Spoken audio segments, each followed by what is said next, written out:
अस्वीकरण। ये उपन्यास एक काल्पनिक कहानी पर आधारित है और ये लेखक की सोच का परिणाम है। इसका कोई भी जाति, धर्म, रीति रिवाज या सामाजिक विश्वास को अवमानित करने का कोई इरादा नहीं है। ये सिर्फ मनोरंजन के उद्देश्य से लिखा गया है। साथ ही इसमें 18 जोड़ कंटेंट या ऑडियो हो सकता है। यदि आपकी उम्र 18 साल से कम है तो कृपया इसे पढ़ें या सुनने से पहले अपने माता पिता या अभिभावक से अनुमति लें। धन्यवाद। अध्याय 16। जियोनिंग। उस युवक को धीरे धीरे आते देख श्याओ मेई और उसके साथी रुक गए। उनकी पहले वाली हंसी भी गायब हो गई थी। श्याओ मेई के बगल में खड़ी युवतियों ने उस युवक को देखकर अपनी आंखें चौड़ी कर ली, जो कभी कबीले का गौरव हुआ करता था। उनके चेहरों पर सहानुभूति से लेकर कुछ और भाव भी थे। श्याओ मेई वहीं रुक गई। मन ही मन वह भी उस युवक से लगाव महसूस कर रही थी और उससे बात करना चाहती थी जिसने कभी उसका दिल जीत लिया था। लेकिन हकीकत ने उसे बताया कि उन दोनों के बीच का अंतर इतना बड़ा था कि उनका साथ होना नामुमकिन था और एक अपाहिज पर समय बर्बाद करना समझदारी नहीं थी। उसकी भौहें सिकुड़ गईं, फिर सहज हो गईं। शियाओ मेई के मन में विचार आया, चलो नमस्ते कह देते हैं, चाहे कुछ भी हो जाए, वह अभी भी मेरा ब्याओगे है। श्याओ मेई के विचारों से अनभिज्ञ श्याओ यान अभी भी अपने हाथ अपने सिर के पीछे रखे हुए था और आलस्य से उसकी ओर चल रहा था। शियाओ यान को लगातार करीब आते देख शियाओ मेई के चेहरे पर एक मुस्कान आ गई, लेकिन उस युवक की हरकतों ने उसके छोटे से चेहरे पर उस मुस्कान को जमा दिया, जिससे ऐसा लग रहा था मानो वह कोई अजीब सा चेहरा बना रही हो। अपने दोनों हाथों को सिर के पीछे रखकर जियाओ यान ने समूह को अनदेखा किया और बिना किसी झिझक के सीधे युवा लड़कियों के पास से गुजरते हुए आगे बढ़ गया। उस युवक की परछाई को देखकर शियाओ मेई ने अपना छोटा लाल मुंह खोला और चौंक गई। इतनी खूबसूरत होने के बावजूद उसके साथ ऐसा बुरा बर्ताव कब हुआ था? उसे शर्मिंदगी और गुस्से का मिला जुला एहसास हुआ और वह चिल्लाई, शियाओ यान ब्याओगे? रुककर जियाओ यान ने पीछे मुड़कर नहीं देखा और उसका स्वर भावहीन था, मानो वह किसी अजनबी से बात कर रहा हो। क्या? भावहीन और नीरस आवाज ने शियाओ मेई को स्तब्ध कर दिया और उसने फुसफुसाते हुए कहा, कुछ नहीं। शाओ यान की भौहें तन गईं, लेकिन उसने अपना सिर हिलाया और फिर से आगे बढ़ने लगा। गायब होती हुई परछाई को देखकर शियाओ मेई ने गुस्से से अपने पैर पटके और दूसरे रास्ते पर चली गई। एक मोड़ मुड़ते ही जियाओ यान ने ऊपर एक विशाल कमरे की ओर देखा। कमरे की पट्टिका पर 3 चमकीले और गहरे लाल रंग के शब्द खुदे थे, दो तकनीक हॉल। दो तकनीक हॉल के अंदर से आ रही चीख पुकार सुनकर शियाओ यान काफी हैरान रह गई। आमतौर पर हॉल में कोई नहीं आता था, तो आज इतना शोर क्यों था? अपने कंधे उचकाते हुए जियाओ यान आगे बढ़ा और दो तकनीक हॉल में प्रवेश किया। जैसे ही शियाओ यान हॉल के अंदर गया, कबीले के अन्य सदस्यों ने उसका जोरदार स्वागत किया। डो टेक्निक हॉल को पूर्वी और पश्चिमी भागों में बांटा गया था। पूर्वी भाग में कबीले की डो टेक्निक का अभ्यास होता था, जबकि पश्चिमी भाग एक बड़ा प्रशिक्षण मैदान था। इस समय प्रशिक्षण मैदान के चारों ओर काफी लोग जमा थे और मैदान के बीच में खड़े दो लोगों को देख रहे थे। शाओ निंग डे के डो क्यूई के घनत्व को देखते हुए, क्या वह 8 डुआन क्यूई पर है? हे, अभी 2 महीने पहले जियोनिंग बियाओगे 8 डुआन डू क्यूई पर पहुंच गया। लेकिन भले ही उसके पास 8 डुआन डू क्यूई हैं, जून एर बियाओ मेई के पास 9 डुआन डू क्यूई हैं। जियोनिंग बियाओगे के जीतने की अधिक संभावना नहीं है। सौभाग्य जन एर बियाओ मेई। भीड़ की आवाजें सुनकर जियाओ यान रुक गया और उसने प्रशिक्षण मैदान पर चारों ओर नजर डाली। अंत में उसकी नजर हल्के बैंगनी रंग की पोशाक पहने एक युवती पर टिक गई। उसके पास दूसरों से झगड़ने का समय कैसे है? शियाओ यान ने मन ही मन सोचा, फिर वह हॉल के पूर्वी हिस्से में गया और एक शेल्फ से एक काला स्क्रॉल उठा लिया। स्क्रॉल खोलते ही उस पर बड़े बड़े पीले अक्षर दिखाई दिए। मध्य पीला, चकनाचूर चट्टान हाथ। किताबों की अलमारी पर आलस से झुककर जियाओ यान बीच बीच में प्रशिक्षण मैदान में चल रही भयंकर लड़ाई पर नजर डालते हुए शैटरिंग रॉक हैंड के प्रशिक्षण विधियों को पढ़ रही थी। विशाल हॉल 2 अलग अलग दुनियाओं में बंटा हुआ प्रतीत होता था। पश्चिम की ओर शोरगुल था जबकि पूर्व की ओर शांति और सुकून था। शून्य का प्रतिद्वंदी लगभग 17-18 वर्ष का एक युवक था। वह काफी आकर्षक था और जिया लेई आओ से मिलता जुलता था, जिसे शियाओ यान ने कुछ दिन पहले देखा था। उस युवक का नाम शियाओ निंग था और वह कुलपिता का पोता था। हालांकि वह केवल 17 वर्ष का था, फिर भी उसने 8 दुवांची का स्तर प्राप्त कर लिया था और पूरे कुल में केवल शून्य ही उससे बेहतर था। शाओ यान की इस ब्याओगे के बारे में कोई खास राय नहीं थी। वे कभी कभार ही मिलते थे और हमेशा औपचारिक अभिवादन करके जल्दी से चले जाते थे। शायद उसके पिता और वरिष्ठ गुरु के बीच सौहार्दहीन माहौल के कारण शाओ यान हमेशा उनसे कुछ द्वेष महसूस कर पाता था। लेकिन जब शाओ यान विकलांग था, तब भी उन्होंने कभी उसे ताना मारने या चिढ़ाने की कोशिश नहीं की थी। हल्की सी मुस्कान के साथ जियाओ यान ने अपने विचारों को त्याग दिया और शैटरिंग रॉक हैंड का अध्ययन करने में वापस लग गया। प्रशिक्षण मैदान पर शून्य एक हल्के बैंगनी रंग की तितली की तरह थी जो शाओ निंग के तेज हमलों से बड़ी ही खूबसूरती और शालीनता से बच रही थी। हालांकि उसके कोमल चेहरे पर थकान या इस तरह की कोई भावना नहीं झलक रही थी। शियाओ निंग के एक और हमले को रोकने के बाद शुनेर की निगाहें आलस से हॉल में घूमती रहीं, लेकिन अचानक उसकी हरकतें रुक गईं।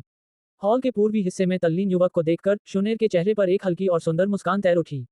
लड़की की अचानक मुस्कान ने दर्शकों को शुनेर की सुंदरता पर स्तब्ध कर दिया। शुनेर बियाओ मेई, सावधान रहो। ठीक उसी समय जब शुनेर का ध्यान भटक गया था, भीड़ के भीतर से एक युवा आवाज सुनाई दी। अपने पीछे से आ रहे हिंसक दबाव को महसूस करते हुए शुनेर ने अपनी भौहें सिकुड़ी, लेकिन उसकी निगाहें किताबों की अलमारी के नीचे बैठे युवक पर टिकी रहीं। उसी समय जियाओ यान ने अपना सिर उठाया और जुनेर पर किए गए अचानक हमले को देखकर उसने अपनी भौहें सिकुड़ी और सिर हिलाया। उसके चेहरे पर दबी हुई चिंता झलक रही थी। शियाओ यान के चेहरे पर चिंता देखकर शुनेर ने शरारती अंदाज में अपनी खूबसूरत आंखें झपकाईं। अचानक उसने बाईं ओर एक छोटा कदम बढ़ाया। हालांकि यह सिर्फ एक कदम था, लेकिन इसने उसे शियाओ निंग के सभी हमलों से बचने में मदद की। जब वह चकमा दे रही थी, तभी उसका साफ सफेद हाथ सोने की तरह चमक उठा और सीधे शियाओ निंग के हाथों के बीच से होते हुए उसकी छाती पर हल्के से जा लगा। एक घेरे में घूमते हुए शुनेर ने बड़ी कुशलता से उस बल का प्रतिकार किया, जबकि शियाओ निंग को एक दर्जन कदम पीछे हटकर प्रशिक्षण मैदान से बाहर जाना पड़ा। एक ही हमले में शियाओ निंग को हराने में सक्षम होने पर दर्शकों ने शियाओ जुन के लिए जोरदार तालियां बजाईं। हे शुनेर बियाओ मेई तो कबीले की युवा पीढ़ी में वाकई सबसे आगे है। तुम वाकई बहुत ताकतवर हो। हालांकि शाओ निंग को अभी अभी शुनेर ने हराया था, फिर भी प्रशिक्षण मैदान के बीच में लौटते समय उसके चेहरे पर मुस्कान थी। अपने सामने खड़ी लड़की को शांत भाव से देखते हुए शियाओ निंग की आंखों में उमड़ता हुआ तीव्र प्रेम बिल्कुल भी छिपा नहीं था। हालांकि तकनीकी रूप से वे बियाओ गे में ही थे, लेकिन जियाओ निंग जानता था कि पूरे कबीले में कई सदस्यों के बीच करीबी रक्त संबंध नहीं थे और जियाओ जुनेर के लिए वह जानता था कि वह उससे रक्त के रिश्ते से संबंधित नहीं थी। जैसे कि उसे शियाओ निंग की तीव्र निगाहों का एहसास ही न हो, शुनेर ने आदरपूर्वक सिर हिलाकर कहा, शियाओ निंग, तुमने मुझे जीतने दिया। इतना कहकर वह शियाओ निंग की प्रतिक्रिया का इंतजार किए बिना मुस्कुराते हुए सीधे हॉल के पूर्वी हिस्से की ओर चली गई। सबकी नजरों का केंद्र होने के कारण शुनेर की गतिविधियों पर सबकी नजर थी और शुनेर के बताए रास्ते का अनुसरण करते हुए उन्होंने शियाओ यान को ढूंढ लिया। हालांकि पहले जो दर्शक मौजूद थे, अब शियाओ यान आकर्षण का केंद्र था, फिर भी शियाओ यान ने ऊपर नहीं देखा और वह अपनी ही दुनिया में खोया रहा। अध्याय 17 संघर्ष। जियो यान गे वह युवती शर्माते हुए शाओ यान के सामने खड़ी थी, उसके कोमल सफेद हाथ उसके पीछे फड़फड़ा रहे थे। वह थोड़ा आगे झुकी हुई थी और उसकी खूबसूरत आंखें अर्धचंद्राकार चमक रही थीं। उसके सुंदर चेहरे पर दो हल्के डिंपल थे। अपने सामने रखे स्क्रॉल से नजर हटाकर जियाओ यान ने सामने खड़ी युवती को गौर से देखा और फिर अपनी नजर पूरे हॉल पर घुमाई। अपने ऊपर टिकी तीव्र निगाहों को देखकर वह खुद को रोक नहीं पाया और बोला, लड़की, मुझे पता है कि तुम बेहद आकर्षक हो, लेकिन तुम्हें इसे मेरे साथ बांटने की जरूरत नहीं है ना? संक्षेप में, शियाओ यान द्वारा इस्तेमाल किया गया लड़की शब्द कोई बुरा उपनाम नहीं है, बल्कि परिवार की छोटी महिला सदस्यों के बीच इस्तेमाल होने वाला एक आम और परिचित मुहावरा है। हे मुस्कुराते हुए शुनेर शियाओ यान के बगल में बैठ गई और आलस से पीछे की ओर खींची, जिससे उसके तंग कपड़ों में से उसके आकर्षक कर्व्स दिखाई देने लगे। बुकशेल्फ से बेतरतीब ढंग से एक स्क्रॉल उठाते हुए शुनेर ने शियाओ यान को घूरते हुए पूछा, शियाओ यान, क्या तुम चौथे दुवान क्यूई तक पहुंच गई हो? ये सुनकर अपने शोधपत्र में मग्न जियाओ वान ने ऊपर देखा। पहले 10 दुवानची के लिए दुवानची कमजोर और लगभग अदृश्य रहती है। जब तक कोई सक्रिय रूप से दुवानची का उपयोग न करे या किसी परीक्षा स्मारक का उपयोग न करे, तब तक किसी व्यक्ति की दुवानची का पता लगाना असंभव है। लेकिन अभी कुछ क्षण पहले शुनेर ने जियाओ याओ को केवल कुछ सेकंड के लिए देखा और उसकी दुवानची का पता लगा लिया। बहुत आश्चर्यजनक, ये लड़की कौन है? शियाओ निंग के साथ लड़ाई में उसने जो 2 तकनीकें इस्तेमाल की थी, वो निश्चित रूप से उच्च स्तरीय 2 तकनीकें थीं और शियाओ कबीले की तो बिल्कुल नहीं थी। शुनेर के बारे में कुछ विसंगतियों पर सोचते हुए शियान यान ने अपना सिर झुकाकर अपने बगल में मुस्कुराती हुई शुनेर की ओर देखा। कंधे उचकाते हुए उसने कहा, चौथी दुआन। शाओ यान को सिर हिलाते देख शुनेर के चेहरे पर मुस्कान और चौड़ी हो गई और उसने कहा, ये पिछले आधे महीने से चल रहे आपके प्रशिक्षण से संबंधित है ना? हाँ। थोड़ा सिर हिलाते हुए जियाओ यान ने इससे इनकार नहीं किया और अपनी नजरें वापस स्क्रॉल पर टिकाते हुए पूछा, तुम्हारे पास बाहर आकर किसी से मुकाबला करने का समय कैसे मिलता है? मैं ऊब गई हूँ। शियाओ यान के कंधे उचकाने की नकल करते हुए शुनेर ने उदास चेहरे के साथ मुस्कुराते हुए कहा, पिछली बार के बाद से शियाओ यान गेगे शुनेर से मिलने नहीं आए हैं। क्या आपको डर है कि शुनेर आपसे पैसे वापस ले लेंगी? शाओ यान रुका और अजीब तरह से हंसा, युवावस्था का संस्कार अगले साल है, तो क्या आपको लगता है कि मेरे पास अभ्यास न करने का समय होगा? उसने सिर उठाकर शुनेर का उदास चेहरा देखा और हल्के से उसके सिर पर थपथपाते हुए फुसफुसाया, मैं अब से शुनेर के साथ समय बिताने की कोशिश करूंगा। शाओ यान का वादा सुनकर शुनेर के चेहरे पर थोड़ी राहत दिखी। लेकिन शाओ यान से उसकी बातचीत ने हॉल में मौजूद हर व्यक्ति को शाओ यान पर गुस्से से लाल कर दिया था। किताबों की अलमारी के नीचे उन दोनों को देखकर जियाओ निंग का चेहरा बेहद विकृत हो गया और उसने मुट्ठी कस ली, फिर ढीली की और फिर से कस ली। कुल के सबसे बड़े मुखिया के पोते होने के नाते जियाओ निंग हमेशा से खुद को खास समझता था। जुनेर के प्रति जियाओ निंग ने मन ही मन उसे अपनी पत्नी मान लिया था। बेशक यह एक तरफा प्यार था, लेकिन अपनी पत्नी को किसी और के साथ इश्कबाजी करते देख जियाओ निंग को बेहद ईर्ष्या हुई और उससे भी महत्वपूर्ण बात यह थी कि जुनेर जिसके साथ इश्कबाजी कर रही थी वह कबीले का विकलांग व्यक्ति था। जैसे ही उसकी आंखों में क्रोध उमड़ आया, शियाओ निंग ने एक गहरी सांस ली और चेहरे पर शांत और सौम्य मुस्कान बिखेर दी। अपने अस्त व्यस्त कपड़ों को समेटते हुए वह हॉल में मौजूद सभी लोगों की निगाहों के सामने उन दोनों की ओर चल पड़ा। हॉल में मौजूद दर्शक जियाओ निंग को जुनेर और जियाओ यान की ओर बढ़ते देख खुशी से मुस्कुरा उठे। बेशक उनकी मुस्कान जियाओ निंग पर नहीं, बल्कि दिखने में अज्ञानी जियाओ यान पर थी। स्क्रॉल पर चित्रित चीपथों को देखते हुए जियाओ यान ने शैटरिंग रॉक हैंड के लिए आवश्यक दबाव बिंदुओं और चीपथों को याद कर लिया। एक गहरी सांस लेते हुए जियाओ यान की पहले से शांत भौहें तन गईं। अपनी प्रबल आत्मा बोध शक्ति से जियाओ यान हॉल में मौजूद सभी लोगों की गतिविधियों को देख पा रहा था, जिनमें जियाओ निंग भी शामिल थी जो उसकी ओर बढ़ रही थी।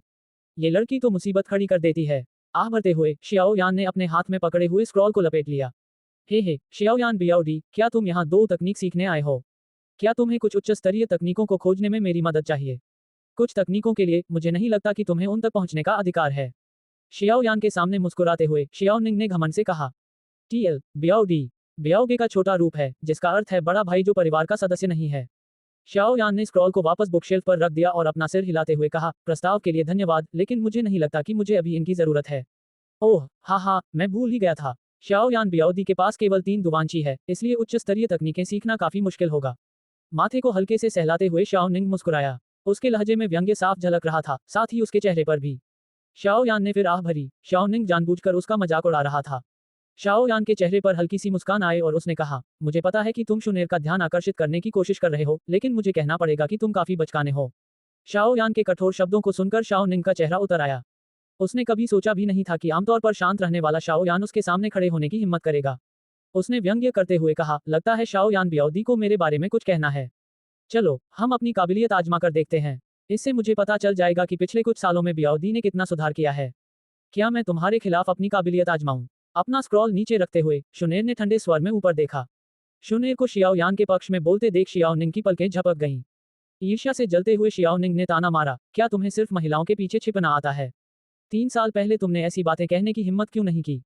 शाओ यान ने दबे पांव दूसरे स्क्रॉल को उठाया, उस पर जमी धूल झाड़ी और भावहीनता से शियान निंग को जवाब दिया। सच कहें तो जियाओ यान का भावहीन और शांत स्वभाव उन लोगों की नजर में जो उससे बहुत दोस्ताना नहीं थे, उन्हें ऐसा महसूस कराता था मानो उनके सीने पर कुछ अटक गया हो। शाओ निंग ने अपने दांत पीसते हुए जीजी की आवाज निकाली, लेकिन क्रोधित होने के बावजूद उसने शाओ यान को चोट पहुंचाने की हिम्मत नहीं की, क्योंकि शाओ यान की प्रतिभा कितनी भी भयानक क्यों न हो, वह फिर भी कबीले के मुखिया का बेटा था। एक गहरी सांस लेते हुए शियाओ निंग ने शियाओ यान को घूरते हुए ठंडे स्वर में कहा, शियाओ यान तुम अब वो प्रतिभाशाली नहीं रहे जो 3 साल पहले थे। तुम अभी एक अपाहिज हो। तुम शुनेर के लायक नहीं हो। अगर तुम मर्द हो तो अभी चले जाओ, वरना हाँ हाँ, भले ही मैं अभी तुमसे लड़ नहीं सकती, लेकिन अगले साल जब तुम वयस्कता का अनुष्ठान करोगे तो तुम्हें अपने कुल के किसी सदस्य की चुनौती स्वीकार करनी होगी। अगर तुम सचमुच अपाहिज नहीं बनना चाहते तो मेरा सुझाव है कि तुम अभी यहाँ से निकल जाओ और किसी सुनसान गरीब जगह पर जाकर छिप जाओ जहाँ तुम अपना बाकी जीवन बिता सको। शियाओ निंग की धमकियां सुनकर शियाओ यान के होंठों के किनारे ऊपर की ओर मुड़ गए और उसने अपना सिर झुकाकर शियाओ निंग को एक अजीब नजर से देखा। फिर उसने आंखें घुमाई, स्क्रॉल उठाया और बाहर की ओर चल दिया। शाओ यान की हरकतों को देखकर शाओ निंग को लगा कि शाओ यान अनिच्छा से उसकी बात मान गया है, लेकिन इससे पहले कि वह अपनी जीत का जश्न मना पाता, शाओ यान के मुंह से एक वाक्य निकला और शाओ निंग का चेहरा पीला पड़ गया। ठीक है, अगले साल मुझे अपाहिज बनाकर दिखाने की कोशिश करो। अध्याय 18 जुबान उच्च स्तरीय दो तकनीक ऑक्टेन ब्लास्ट। अपने पीछे से आ रही ठंडी निगाहों को अनदेखा करते हुए जियाओ यान ने पांडुलिपि को गले लगाया और दो टेक्निक हॉल के प्रबंधक से उसकी जांच करवाई। फिर वह जुनएर के साथ आलस से बातें करते हुए हॉल से बाहर निकल गया। बदमाश, बस इंतजार करो। जब तुझे कबीले से निकाल दिया जाएगा तब मेरे पास बदला लेने के लिए दुनिया भर का समय होगा। कबीले के मुखिया की सुरक्षा के बिना तू कुछ भी नहीं है। शियाओ यान को जाते हुए देखकर शियाओ निंग के सीने में क्रोध की आग भड़क उठी।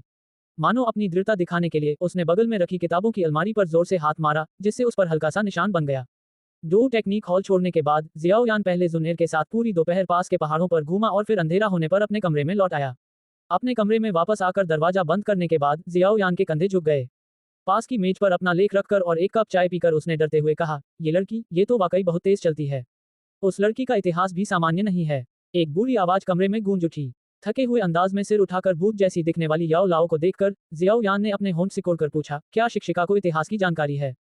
हे, मुझे लगता है मुझे थोड़ा बहुत पता है। याओ लाओ मुस्कुराया, लेकिन जब उसने शियाओ यान की जिज्ञासु नजर देखी तो उसने कहा, मत पूछो। अभी तुम्हारे लिए इसका कोई उपयोग नहीं है, इसलिए बेहतर होगा कि तुम इस पर अपना समय बर्बाद न करो। मैं बस इतना कह सकता हूँ कि उसका बैकग्राउंड काफी प्रभावशाली है। आंखें घुमाते हुए शियाओ यान ने याओ लाओ को बीच वाली उंगली दिखाई। Dot dot dot dot dot तुम ये बेकार की चीजें क्यों ले आए? क्या तुम्हें लगता है कि तुम्हारे पास बहुत समय है? याओ लाओ मेज के पास आया और उस दस्तावेज के पन्ने पलटे और उसे देखकर वह दंग रह गया। बेकार, शियाओ यान चिल्लाई, वैक्यूम हैंड के अलावा मुझे कोई और दो तकनीक नहीं आती। पहले तो मैं सिर्फ लगातार अभ्यास करती थी और मुझे कोई दो तकनीक नहीं आती थी, और कबीले में सिर्फ हुआंग स्तर की दो तकनीक ही सीखी जा सकती है।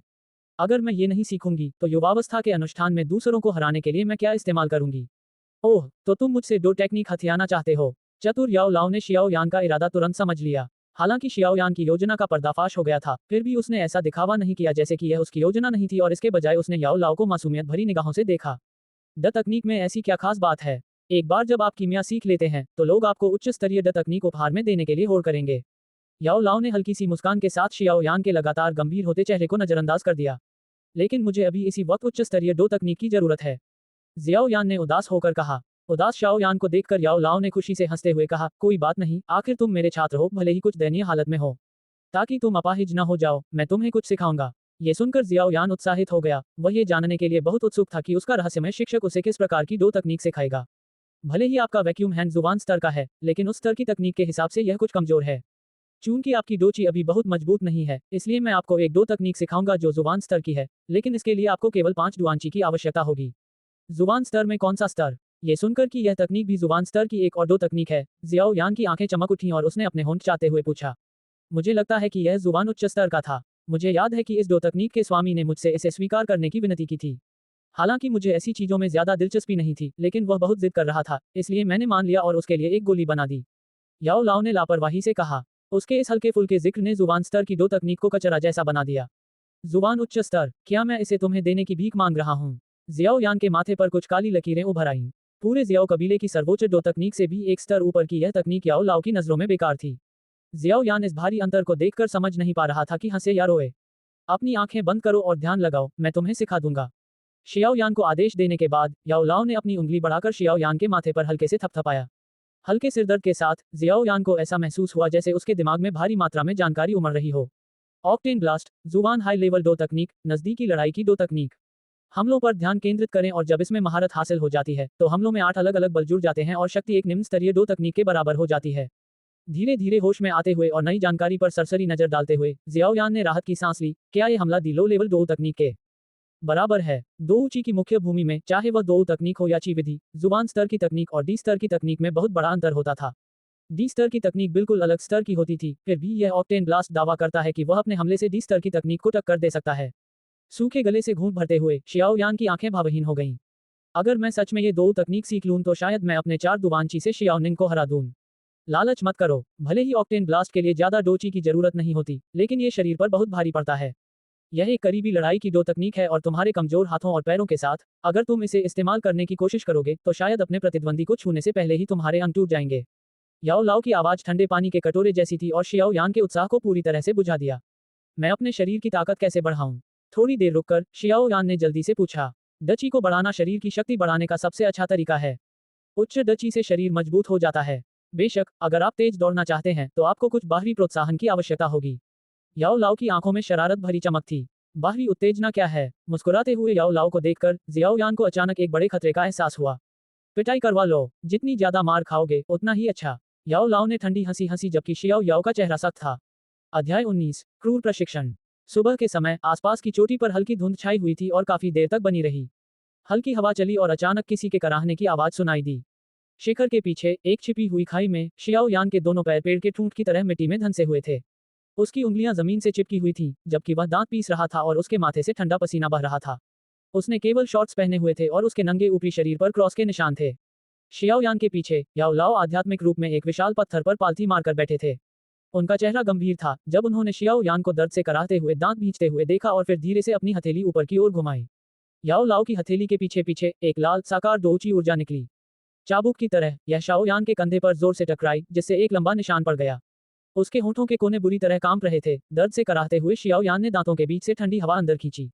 शियाओ यान का कंधा सुन्ना हो गया और दिल तक जलन भरी दर्द की लहर दौड़ गई। असहनीय दर्द के कारण शियाओ यान के पैर लड़खड़ा गए और वह लगभग अपना संतुलन खो बैठा। असहनीय दर्द के बीच शियाओ यान के भीतर की पहले से ही कमजोर ऊर्जा पहले से कहीं अधिक सक्रिय हो गई और तेजी से उसके कंधे पर मौजूद ऊर्जा मार्गों और दबाव बिंदुओं से होकर बहने लगी। शीतलता की धाराएं धीरे धीरे उसकी हड्डियों में समा गईं और इस प्रक्रिया में धीरे धीरे मजबूत होती गईं। फिर से जब उसके कंधे का दर्द धीरे धीरे कम हुआ तो जियाओ यान के युवा चेहरे पर दृढ़ता और हट का भाव भर आया और उसने दांत भींचते हुए चिल्लाया। दृढ़ निश्चयी शाओ यान को देखकर याओ लाओ के मुरझाए चेहरे पर संतुष्टि भरी मुस्कान आ गई। उसने हल्का सा सिर हिलाया और उसकी हथेली से एक लाल रंग की जादुई शक्ति फिर से प्रकट हुई। Bang bang bang. छोटे से जंगल में जैसे ही शियाओ यान पर एक के बाद एक वार हुए, कराहने की आवाजें और लगातार वार सुनाई दिए। याओ लाओ के सभी हमले शाओ यान के शरीर की सहनशक्ति की चरम सीमा पर थे। इन हमलों से शाओ यान को गंभीर चोट तो नहीं पहुंचती थी, लेकिन फिर भी उसे असहनीय पीड़ा होती थी। दो ऊंची की मार से होने वाला दर्द असहनीय था, जिससे शियाओ यान का युवा चेहरा पीड़ा से विकृत हो गया। याओ लाओ के वारों से उसके शरीर पर लगातार कई टेढ़े मेढ़े निशान उभरते गए। बैंग। एक और प्रकट दो ऊंची ने जोरदार प्रहार किया और लकड़ी के खंभे जैसे दिखने वाले शियाओ यान की सहनशक्ति खत्म हो गई। कमजोर पैरों के साथ वह लकवाग्रस्त होकर नीचे गिर पड़ा। जोर जोर से सांस लेते हुए जियाओ यान ने अपने माथे से ठंडा पसीना पोंछा और सिर उठाकर एक बनावटी मुस्कान के साथ पूछा, शिक्षक जी कैसा रहा? बुरा नहीं, आज तुमने 84 दो ऊंची कोड़े खाए। ये तो 6 महीने पहले की तुलना में बहुत बेहतर है, जब तुम सिर्फ 9 कोड़े ही खा पाते थे। याओ लाओ के चेहरे पर मुस्कान थी और उन्होंने सिर हिलाया। उनकी आंखों में हैरानी की एक झलक थी। पिछले 6 महीनों में शाओ यान ने जो दृढ़ता दिखाई थी वह उम्मीद से कहीं अधिक थी। उदाहरण के लिए आज याओ लाओ ने सोचा था कि शाओ यान की सीमा 70 डोउची कोड़े हैं, लेकिन उसने 84 कोड़े खा लिए। याओ लाओ शाओ यान के हौसले की प्रशंसा किए बिना नहीं रह सके। याओ लाओ की बातें सुनकर शियाओ यान ने गहरी सांस ली और जमीन पर बैठ गया। जब उसे होश आया तो वह धीरे धीरे उठा और पास की एक चट्टान पर रखे हुए कपड़े वापस पहन लिए। जब वह उन कपड़ों को पहन रही थी तो जब भी ठंडा कपड़ा चोटों को छूता तो जियाओ यान दर्द से कराह उठती और अपने दांत पीस लेती थी। पारदर्शी याओ लाओ प्रकाश की एक किरण में परिवर्तित हो गया और काले घेरे में विलीन हो गया। विलीन होने से पहले उसने एक वाक्य छोड़ा जो वह अनगिनत बार कह चुका था, जल्दी वापस जाओ और फाउंडेशन एलिक्जिर में खुद को डुबो लो ताकि यह सुनिश्चित हो सके कि जमा हुआ रक्त कोई छिपे हुए घाव न छोड़ दे। सिर हिलाते हुए शियाओ यान ने अपने कपड़े पूरे किए और जंगल से निकल गया। दर्द सहते हुए जब शियाओ यान आखिरकार अपने कमरे में वापस पहुंचा तो उसने जल्दी से अपने कपड़े फिर से उतार दिए और हरे रंग के तरल से भरे लकड़ी के कटोरे में कूद गया। TL बात बाउल http://www.inspirationgreen.com/wooden-bathtub.html बर्फ की तरह ठंडा हरा तरल पदार्थ चोटिल त्वचा के दर्द को कम कर रहा था और जियाओ यान धीरे धीरे अपनी आंखें बंद कर रहा था, अपनी त्वचा पर तरल पदार्थ के सुखदायक प्रवाह का आनंद ले रहा था। कुछ देर बाद जियाओ यान की तेज सांसें धीरे धीरे शांत हुईं और यहाँ तक कि उसने हल्की खर्राटे भी लीं। दर्दनाक पिटाई के बाद जियाओ यान शारीरिक और मानसिक थकान सहन नहीं कर सका और सो गया। जब शियाओ यान सो रही थी तभी हरे रंग का तरल पदार्थ हल्का सा हिला और शांतिदायक ऊर्जा की कुछ किरणें चुपचाप शियाओ यान के खुले रोम छिद्रों में समा गईं। उन्होंने जमे हुए रक्त के थक्कों को धो डाला और साथ ही साथ उन मांसपेशियों को पुनर्जीवित और मजबूत किया जो पहले से ही अपनी चरम सीमा पर थीं। सोते समय शियाओ यान का शरीर एक बिल्कुल नए स्तर तक मजबूत हो गया था। शाओ यान की मांसपेशियों को मजबूत और ठीक करते समय हरा तरल धीरे धीरे हल्का होता गया। स्पष्ट रूप से तरल में ऊर्जा कम हो रही थी। शियाओ यान को इस बात का अंदाजा नहीं था कि वह कितनी देर सो गया था, उसे बस इतना पता था कि जब वह जागा तो गर्म धूप से उसका कमरा पहले ही रोशन हो चुका था। शरीर फैलाते ही उसकी हड्डियों से अचानक चटकने की आवाज आई। जब उसने सिर उठाया तो उसे एहसास हुआ कि उसका पूरा शरीर ऊर्जा और शक्ति से भरा हुआ है। शियाओ यान खुद को रोक नहीं पाया और चिल्ला उठा, वाह। जैसे ही जियाओ यान लकड़ी के कटोरे से बाहर निकला उसने अप्रत्याशित रूप से पाया कि फाउंडेशन एलिक्सिर का कटोरा अपने मूल हरे रंग से पारदर्शी पानी में बदल चुका था। क्या मेरी औषधि पहले ही खत्म हो चुकी थी? नाक खुजाते हुए जियाओ यान ने बेबसी से सिर हिलाया। अचानक कुछ याद आने पर उसने खुशी से अपनी आंखें बंद कर लीं और ध्यान से अपनी डोउची अवस्था का अनुभव किया। कुछ देर बाद जियाओ यान ने अपनी आंखें खोलीं और खुशी से हंसते हुए कहा, आखिरकार मैं 5वें दुवानक्यूई पर पहुंच गया हूं। अध्याय 20 नीलामी। आधे महीने में 4 दुवानची और फिर अगले 1.5 महीने में 5 दुवानची तक पहुंचना। यह अविश्वसनीय गति बूढ़े शियाओ यान के लिए भी असंभव थी। हालांकि उच्च स्तरों पर अपनी दुवानची को बढ़ाना कठिन होता जाता है, लेकिन जिस गति से शियाओ यान आगे बढ़ रहा है उसे देखते हुए अगले साल तक उसके लिए 7 दुवानची तक पहुंचना कोई समस्या नहीं होनी चाहिए। बेशक यह इस धारणा पर आधारित है कि जियाओ यान के पास पर्याप्त फाउंडेशन एलिक्जिर है, अन्यथा जियाओ यान 7 दुवानक्यूई प्राप्त करने से पहले ही हर दिन होने वाली भीषण मार से मर जाएगा। आखिरकार फाउंडेशन एलिक्जिर के बिना जियाओ यान का कमजोर शरीर रक्त के जमाव के हानिकारक प्रभावों को सहन नहीं कर पाएगा और उसकी मृत्यु हो जाएगी। इसलिए शाओ यान को अभी फाउंडेशन एलिक्जिर के लिए और सामग्री खरीदने की जरूरत है। हालांकि यह बहुत आसान लगता है, शाओ यान के सामने एक छोटी सी समस्या है। उसके पास पैसे नहीं हैं। अपने बिस्तर पर बैठे हुए जियाओ यान ने कड़वी हंसी हंसी। उसने कभी नहीं सोचा था कि पैसों की वजह से उसे ऐसी अजीब स्थिति का सामना करना पड़ेगा। हिसाब लगाते हुए पिछली बार से मेरे पास अभी भी 900 सोने के सिक्के हैं, लेकिन इतने कम पैसों से पिछली बार जैसी ही बढ़िया सामग्री खरीदना मुमकिन नहीं है। अपनी ठुड्डी को सहारा देते हुए शियाओ यान ने अपनी आंखें तेजी से घुमाई। अचानक उसने पूछा, शिक्षक जी, बोन वॉशिंग फ्लावर के पर्पल ब्लूग्रास के लिए क्या हम छोटी टहनियों का उपयोग कर सकते हैं? जरूर, लेकिन फिर इसके प्रभाव बहुत कमजोर होंगे और मैंने जिन फाउंडेशन एलिक्सिर को परिष्कृत किया है वे विशेष रूप से आपके लिए ही बनाए गए हैं। अपनी आंखें झपकाते हुए जियाओ यान मुस्कुराया, कोई बात नहीं, इस बार सबसे घटिया दर्जे की सामग्री का इस्तेमाल करते हैं। सबसे खराब ग्रेड, फिर इसके परिणाम भयानक होंगे और अगले दुवानची तक पहुंचने में कम से कम आधा साल लग जाएगा। याओ लाओ की आवाज में उनकी नाराजगी झलक रही थी, शायद इस समय वे अपनी भौहें सिकोड़ रहे थे। पैसे कम पड़ रहे हैं, फिर से उस लड़की से उधार ले लो। उसके बैकग्राउंड को देखते हुए कुछ 10,000 सोने के सिक्के भी उसके लिए मामूली बात होगी। जरा सोचो, तुम अपने पिताजी से उधार ले सकते हो, फिर क्यों अमृत की प्रभावशीलता कम कर रहे हो और अपनी ट्रेनिंग की गति धीमी कर रहे हो? याओ लाओ का सुझाव सुनकर शियाओ यान ने सिर हिलाया, बस इसे मेरी आत्मसम्मान की भावना समझो जो मुझे ऐसा करने से रोक रही है। मैं एक लड़की से बार बार पैसे कैसे उधार ले सकता हूँ? जहां तक मेरे पिताजी की बात है, मैं पिछले 2 महीनों से उनसे बच रहा हूं और अगर उन्हें ये जानना है कि मुझे पैसे क्यों चाहिए तो क्या मुझे तुम्हारा पर्दाफाश नहीं करना पड़ेगा? रुको, गुरुजी, क्या इस फाउंडेशन एलिक्सिर को दूसरे लोग भी बना या परिष्कृत कर सकते हैं?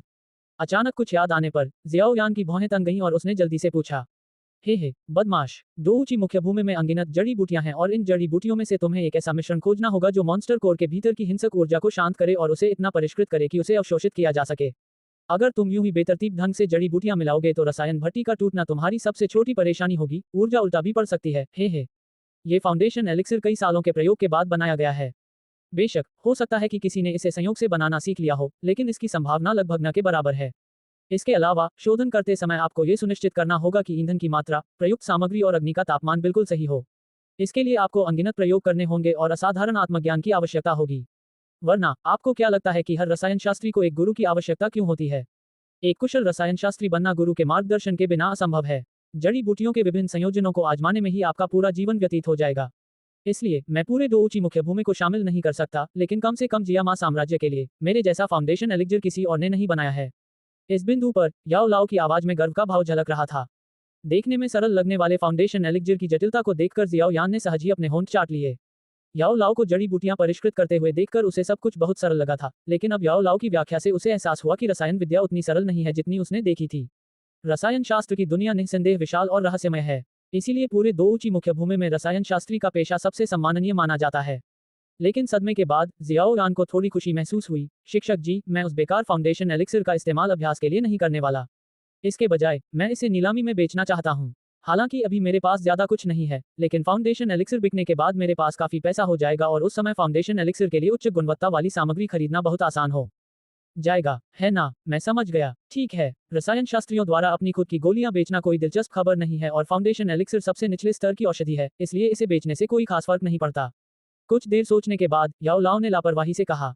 याओ लाओ की सहमति सुनकर शियाओ यान ने जल्दी से अपनी जरूरत की चीजें लीं और अपने कमरे से बाहर निकल गया। क्योंकि जियाओ यान को उच्च गुणवत्ता वाली जड़ी बूटियों की आवश्यकता नहीं थी, इसलिए उसने लापरवाही से फार्मेसी से सबसे कम उम्र की पर्पल ब्लूग्रास और बोन वॉशिंग फ्लावर को चुना और जहां तक मॉन्स्टर कोर की बात है, वो सबसे सस्ता कोर ले आया जो उसे मिल सका, यानी ग्रीनवुड माउस मॉन्स्टर कोर।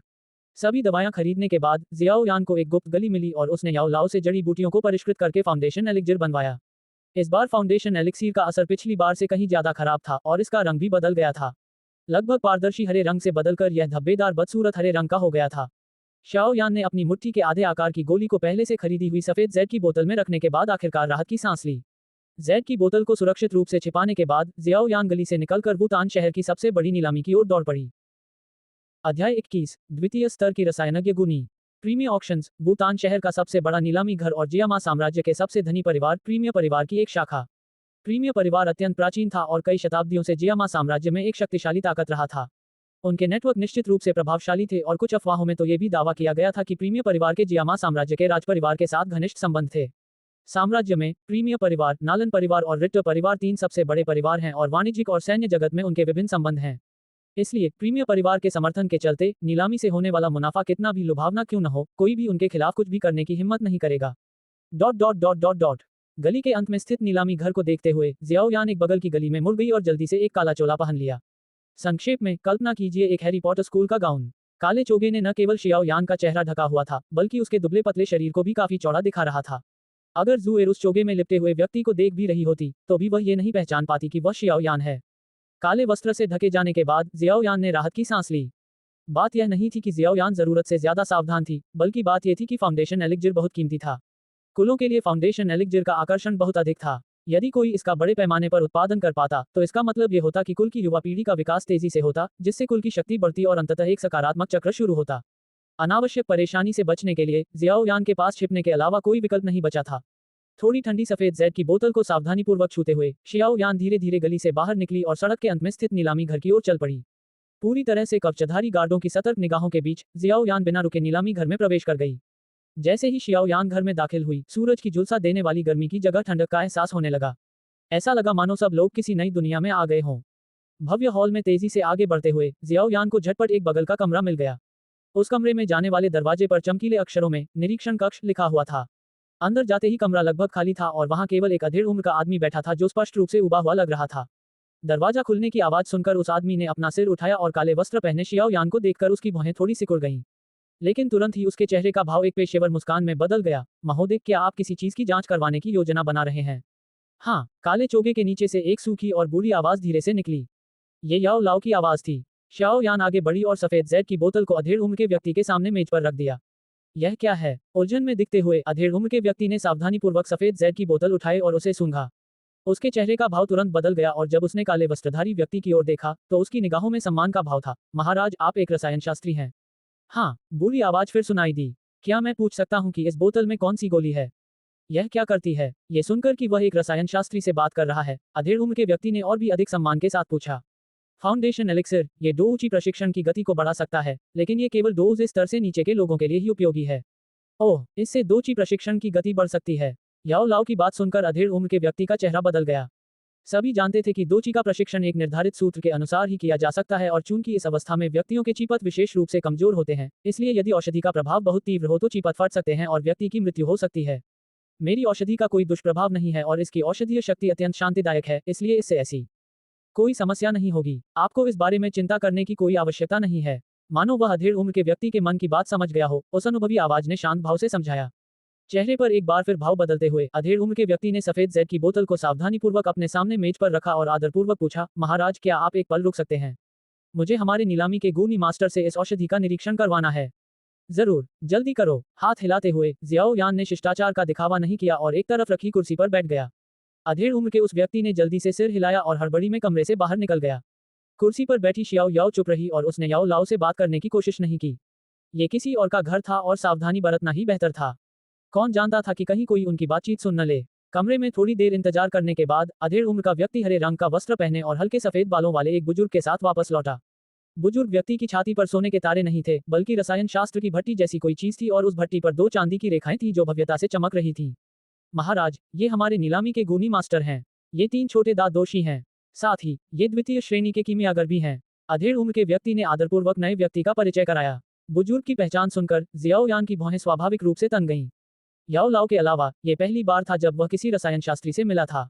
उसने बुजुर्ग को ध्यान से दोबारा देखा। बुजुर्ग का चेहरा लाल था और हालांकि उनका हरा चोला साधारण लग रहा था, फिर भी उसमें से प्रकाश की किरणें निकल रही थीं। जाहिर है, इस चोले में किसी प्रकार का मॉन्स्टर कोर प्रत्यारोपित किया गया था। बुजुर्ग के साधारण चेहरे पर हमेशा मौजूद रहने वाला अहंकार था, जो सभी रसायन शास्त्रियों में पाया जाता है। जब शियाओ यान गूनी की जांच कर रहा था, गूनी भी अपने सामने वाले व्यक्ति का अध्ययन कर रहा था। रसायन शास्त्री 2 ऊजे जैसे नहीं होते थे और विभिन्न शक्तियों द्वारा उनकी बहुत मांग होती थी। इसलिए गूनी शियाओ यान का अध्ययन करते हुए यह अनुमान लगाने की कोशिश भी कर रहा था कि वह रसायन शास्त्री कौन है। अधेड़ उम्र के उस व्यक्ति ने मेज पर रखी जैद की बोतल को सावधानीपूर्वक उठाया और उसे गूनी को सौंप दिया। सफेद जैद की बोतल उठाते हुए गूनी ने अपनी बूढ़ी आंखों को हल्का सा बंद करते हुए पहले उसकी मीठी सुगंध को सूंघा। बोतल को हल्के से झुकाते ही हरे रंग के तरल की एक बूंद धीरे धीरे बोतल के मुंह से लुढ़क कर गूनी की हथेली के बीचों बीच आ गिरी। हरे रंग के तरल को घूरते हुए गूनी ने एक चांदी की सुई निकाली और उसकी नोक पर हल्की सी ऊर्जा का प्रवाह हुआ। वह चुपचाप हरे तरल में चली गई और धीरे धीरे उसे हिलाने लगी। सुई के हिलने के साथ ही गूनी का शांत चेहरा गंभीर भाव में बदल गया। कुछ ही क्षणों बाद उसने हरे रंग के तरल को वापस जैद की बोतल में रख दिया। जब उसने दोबारा शियाओ यान की ओर देखा तो उसके अभिमानी चेहरे पर सम्मान का भाव झलक रहा था। अधेड़ उम्र के व्यक्ति की ओर मुड़ते हुए उसने कहा, ये औषधि दूसरे दर्जे की है। पहले जो कुछ भी कहा गया था वह सब सच है। ये सुनकर अधेड़ उम्र के व्यक्ति ने राहत की सांस ली और उत्साह से शियाओ यान की ओर मुस्कुराते हुए कहा, महाराज क्या आप इस अमृत की नीलामी करने की योजना बना रहे हैं? जी हाँ, क्या आप इसे जल्द से जल्द नीलाम कर सकते हैं? हे, कोई बात नहीं महोदय, इसे लीजिए और पहले नीलामी कक्ष में जाइए। सौभाग्य से अभी वहां नीलामी चल रही है और आपके अमृत की नीलामी तुरंत हो जाएगी। अधेड़ उम्र के व्यक्ति ने मुस्कुराते हुए एक गहरे काले रंग का धातु का कार्ड आपको सौंप दिया। ठीक है। धातु का कार्ड लेकर जियाओ यान ने बिना इंतजार किए तुरंत कमरे से बाहर निकल गई। गूनी गुरु, क्या वह सचमुच एक रसायन शास्त्री हैं? शियाओ यान के उनकी नजरों से ओझल हो जाने के बाद ही उस अधेड़ उम्र के व्यक्ति ने धीरे से गूनी से कहा, हाँ, वह एक कीमियागर है। उसकी तीव्र आत्मबोध क्षमता गलत नहीं हो सकती। गूनी ने सिर हिलाया, लेकिन उसकी भौहें तन गईं और उसने बुदबुदाते हुए कहा, लेकिन वह कहाँ से आया है? मैंने वुतान शहर में किसी ऐसे कीमियागर के बारे में नहीं सुना जो दूसरे दर्जे की गोली बना सके। क्या मुझे कुछ शोध करना चाहिए? गूनी ने सिर हिलाते हुए थोड़ी देर रुककर कहा, अभी नहीं। सभी रसायन शास्त्रियों का स्वभाव अजीब होता है और अगर उसे पता चल गया कि तुम उसके अतीत के बारे में जानने की कोशिश कर रहे हो तो नीलामी के बारे में उसकी राय खराब हो जाएगी।